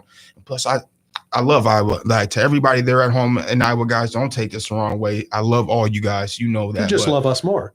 Yeah. I'm more of a Floridian. Like, Florida was just that spot for me when I got down here. Iowa was just too small. And do you still own a coat? It's hot up there. Do you still own a coat? Because we don't own coats. I don't anymore. Okay. I don't even have shoes. I agree. Same here. All I wear is slides. Anybody that'll tell you Rodney's a slide wearing guy. So I got to say something about Iowa too, though, and just throwing in a little meteorology perspective here. It is hot in the summer. It is. It is unbelievably like but way you know what hotter else than is in here. Iowa? Cold. Yeah, I know. Yes. Later on. I'm sick of corn. snow. And corn. A lot of corn. Yeah, did you do corn detasseling in high school? A bunch of it. Yeah. The worst days. People don't even know. Yeah, the worst days. But the money was great. It was. Yeah. They put you in these buckets on tractors. You go down the corner, and you got to pull the tassels out of the corn, but you got to wear long sleeves and gloves because they'll cut you. They'll cut You manually do that stuff? manual. Wow, I figured some On all the machine. video games, it's machines. Work all summer. You work all summer. No, nothing. Randy's playing corn video. No, it's a Farm Quest or something. It was like where you build farms, and it was so bad. The former owner of Warrior Wear, and he was a sponsor, so I stayed at his house. He got me. I'm like, no, I don't want to play this stupid ass game. Farm Quest. Well, you have to grow your crops or rip your crops or whatever it's called every 4 hours. Yep. I set my alarm for 3:30 in the morning to clear my crops on a farm video game. Bro, we would work all summer and get a Walkman. We would get like a little That's Randy's workout. A little tape player, like the headphones. But if you had a Sony Walkman in like 7th grade, you were a G. Cool, yeah. Because you man, worked all summer, you earned that money, and then you walked around school with that big Except flex. if it's 2000. Yeah. And who beat you up and took your Sony Walkman from everyone? Rodney Hinton, the animal. That's how we get. Well, he's got them on right now. He's wearing the headphones. Those were my corn detasseling headphones. Rodney, speaking of being like beat up, I kind of wondered what made you. I always like to ask this question because I'm curious, like, what inside of you made you want to fight people? My family background. I have a bunch of uncles that were pros. One of my uncles, by the name of Uncle Hal, he sparred Muhammad Ali in 1963 at Windy City Gym. I have an uncle by the name of Jamal Hinton who trained underneath Emmanuel Stewart at the Kronk Gym. He was 22-0 back in the 80s. Wow. It just came like, I guess I never really knew I wanted to fight. Just one time I went to the gym and it was just never the same. It's just like, yeah, this is it. definitely. You just knew. It's in your blood, in your DNA. What about the Muhammad Ali fight? Like, what did he tell you? Did he give you any the sparring that he did? Did he give you any, some cool stories about that? Yeah, he probably said Muhammad Ali's pretty good. Yeah, I mean, that's literally it. He just said Muhammad Ali's the greatest of all time. He's never been hit. Like, Muhammad Ali had crazy speed. Be a heavyweight, be 6'3", 220 plus, and you're hitting like a lightweight. Like, my uncle didn't know how to deal with that, and he was running through everybody at the time. But could your uncle beat Patrick Swayze in Roadhouse? I'm going to say yes. I'm also going to say let's go hit our final break of the afternoon. Then we're going to reach out to the president of BKFC, David Feldman, as we continue the conversation with Rodney Hinton here in the Tan Talk Radio Network studios. This is Mike Evans with the Tampa Bay Buccaneers, and you're listening to Knockout Radio. Got bills and looking for work, but nobody is hiring? Staff Zone is, as the leading provider of commercial construction, industrial, and special event staffing throughout the Southeast, Texas, Las Vegas, Salt Lake City, Kansas City, and many other locations. Staff Zone has plenty of work for you, and they need you now. Don't wait. Go to www.staffzone.com and find a branch closest to you. Work today, get paid today. That's the Staff Zone way. You're hungry. Where do you go to eat? Berg Sports Bar and Grill. You want to have a drink? Where do you go? Berg Sports Bar and Grill. Having a get-together with the guys from the softball team? Where do you do it? That's right, Berg Sports Bar and Grill. Located at 1320 Central Avenue, St. Petersburg, right across from Tropicana Field. Berg's is the best place to take the whole family for food and fun. Going to a Rays game? Have dinner before the game at Berg's, and after the Rays win, come and celebrate with all your friends at Berg's, right across from the Trop. So come down and see Berg and the whole gang at Berg Sports Bar and Grill. Berg Sports Bar and Grill. The once-a-year event is back. Tampa Bay Comic Convention is coming your way August 1st through the 3rd. Join the ultimate 3-day pop culture experience where you can meet your favorite celebrities, explore an immersive vendor hall, hear special guests share stories, and connect with a community that shares your passion. Tampa Bay Comic Convention is the perfect place to bring your family, make new friends, and share unforgettable moments with fellow fans. Save on tickets now with promo code MAGIC at TampaBayComicConvention.com. 8 Man Strong is not simply about the biggest or strongest. It's about those who have survived true lows, suffered, faced demons real or in their heads, and are fighting to come back against it all. If you live with a passion for greatness and strength and resilience towards all obstacles that may attempt to derail you, if you're bold and aggressive in the pursuit of the things you want in life, if you are meant to overcome everything that stands in your path of reaching your goals, then you are 8 Man Strong. Hey, this is Uriah Faber, and you're listening to Talking Sports with Randy Harris. All right, we are back hanging out in studio. Final segment here at the Tan Talk Radio Network's Rodney Hinton in studio. But on the line with us right now, the president of BKFC. We're going to talk about not only his fight, but the incredible evening in Texas. Let's welcome back to the program the regular on the show, Dave Feldman. Dave, how are you? What's going on, guys? How are you? I'm doing great. How are you feeling after the inaugural there in Texas? And I know what I watched. Tell me what it was like you watching it there. It was one of the best energetic crowds we've ever had. Everybody was very, very receptive to it. Some of the best fights that we've ever put together, and some real legends on the cards. Some big people there. It was just an amazing event. All in all. Hey, I jumped in the last minute. Who was Rodney Hinton's father or uncle? Who sparred? Who did you say sparred with Muhammad Ali? Uncle Al. Oh, okay, cool. Oh man. Well, let's talk about his fight. I know I saw the video, and you were going to have it fight of the night, and then the main event. And you're like, I'm going to give both. So let's talk about Rodney's fight. Yeah, I mean, it was incredible. I mean, look, I gave a speech beforehand. I told the guys it's our first time in Texas. Let's fight your ass off. You all get fight your ass off awards. So I mean, initially, right after the first round, I already marked him down for fight your ass off bonus tonight. And then, the fight was just incredible. I mean, they both rocked each other, and, they both wanted it, and they fought their ass off, and they gave the Texas fans everything that I wanted them to show them, and they did. And, they earned some extra money and a spot, obviously, with BKFC for a long time. Here you go, Rodney. Coming straight from the boss.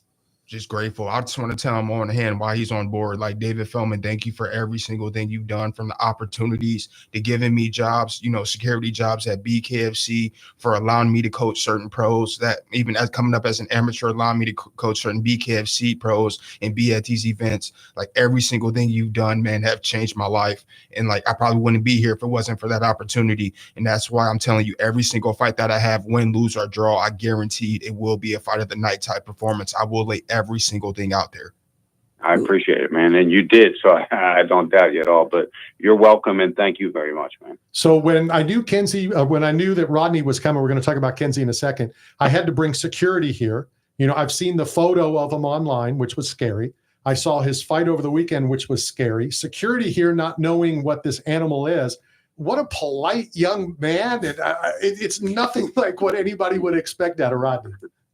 No, man. I mean, super nice, super pleasant, super humble, just a good guy. I mean, these guys, that's what I said. Like this, I demand respect. And that's another thing I said there. I said, I demand respect. And if you don't respect, your opponent, the commission and the fans, you'll never be back here.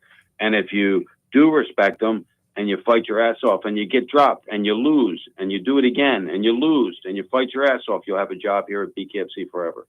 Your speech that you just talked about reminded me of the first speech that you did. And, that passion, and you and I talk a lot, that passion that you had BKFC 1 is the same thing that I saw out of you over the weekend. Yeah, man. It was funny because, the flame kind of dims a little bit just because all the stress that we're dealing with. But sure. I was so excited about the Texas event. And I just wanted to show the commission, really, you've been saying no to us for 5 years, and this is why you shouldn't have said no to us. And the fighters back me up on that, man. And I take my hat off to them 100%.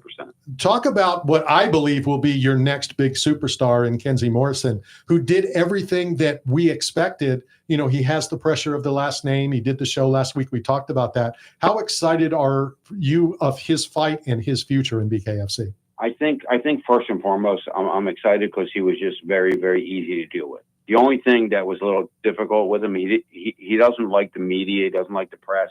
And it's just because he's a humble guy, not because he's, I'm not talking to him. He's just like, he doesn't, want to be that superstar, but he does want to be that superstar. So we just have to coach him a little bit there. Other than that, a nice guy, obviously big, can punch and did his job, man. It's just a pleasure to work with Kenzie. And I do think he does have the ability to be a star. Actually, after that fight, I leaned over to Junior and I'm like, this is our next superstar.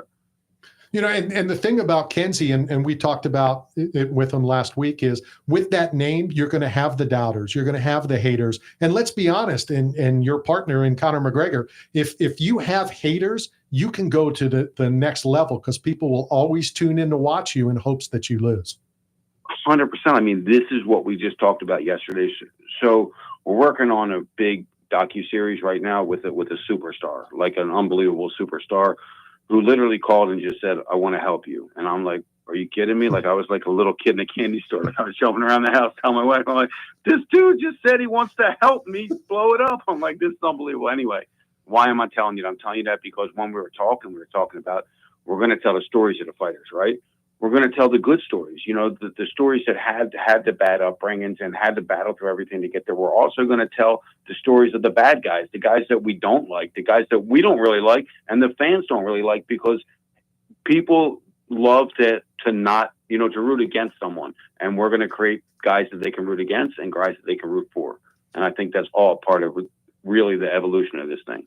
And the funny thing about that is, as you're telling this, and I don't know anything about the doc, you mentioned it on the air. The first guy that comes to mind, and so many people dislike Lorenzo Hunt, and he's the nicest guy. He does everything that I know you want him to do and everything media-wise, but people love to hate this guy for some reason.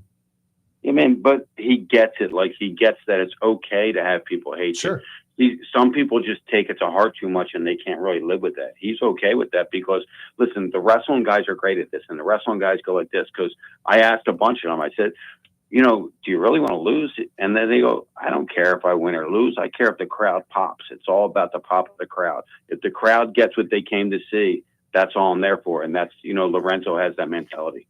Now, I know Matt has a question, but you mentioned wrestlers. I'm having a brain cramp. I can't think of his name. I know he fought Wes Sims. I cornered Wes in that fight. In attendance, and I guess he's interested in throwing down and towing the line? Yeah, Bobby Lashley. Bobby Lashley. Great guy. Again, what a really nice guy, man. Brought his family out there, was very humble. But it's funny because he watched Kenzie Morrison fight, and he was like, I can beat that guy. And I'm like, wow, man, that might be a nice little fight we're going to cook up here. But he was great. He does want to talk. We are going to talk this week or next week.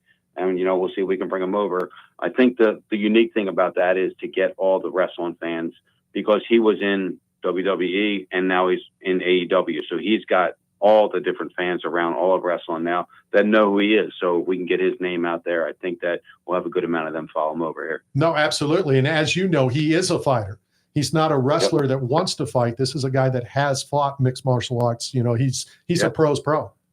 100%. And then with the internet all buzz, Dave, Vince McMahon coming to the table, trying to strike a deal with you and Connor, your partner. And I heard you turned it down. Can you talk about that a little bit? I'm sorry. I actually talked about it just because I didn't remember that I was under NDA, and they called me right after the press went out and reminded me I was under an NDA. So there's not much I could talk about except say he was a really great guy. Vince was great, complimentary. Everything was good about the whole team, and it just wasn't the right time. The one thing you can talk about is the future. We have about two and a half minutes. What's coming up? What can we look forward to?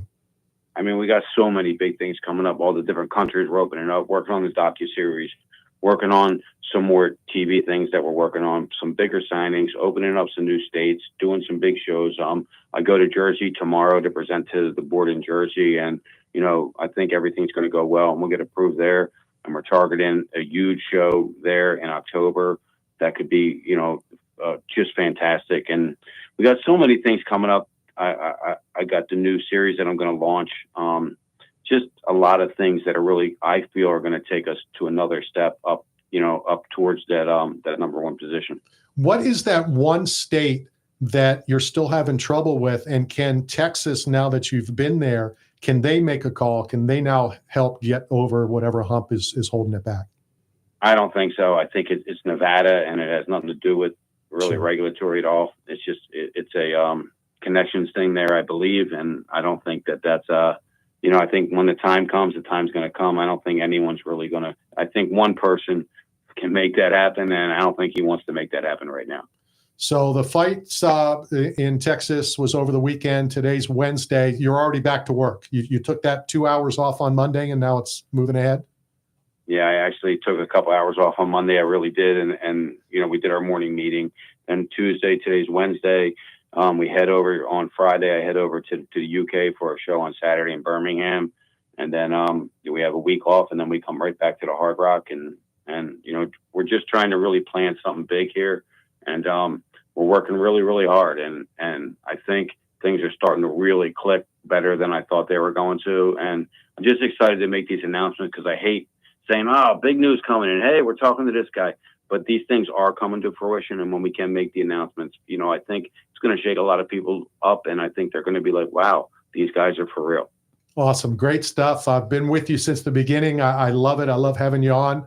Congrats on another awesome event over the weekend, and we'll talk real soon. Awesome, man. Thanks for having me. I appreciate you guys. Take care. Dave Feldman, PKFC president, and more importantly, Rodney, your boss. Yeah, absolutely. One of the greatest guys that I ever met. And he's a Philadelphian. Let's just start there. Let's just start. He's a Philadelphian, and there's nothing better. But you're not a Philadelphian. You don't even like the Eagles. I hate the Eagles. You were hatched. I'm rooting for you. Rodney, do you understand that? There's someone from Philly doesn't like the Eagles. Well, he's hatched there. I appreciate that. Outcast said, it's not where you from, it's where you pay rent. When I get my jersey, I'll become a semi-Eagle fan. Philadelphia. All right, we are out of time. Rodney, thank you for shooting down here. Let's talk. Let's have you on more often. Be part of this team. We can get rid of Matt a whole lot easier. Absolutely. Thank you for having me. This has been Knockout Radio. We'll see everybody next week.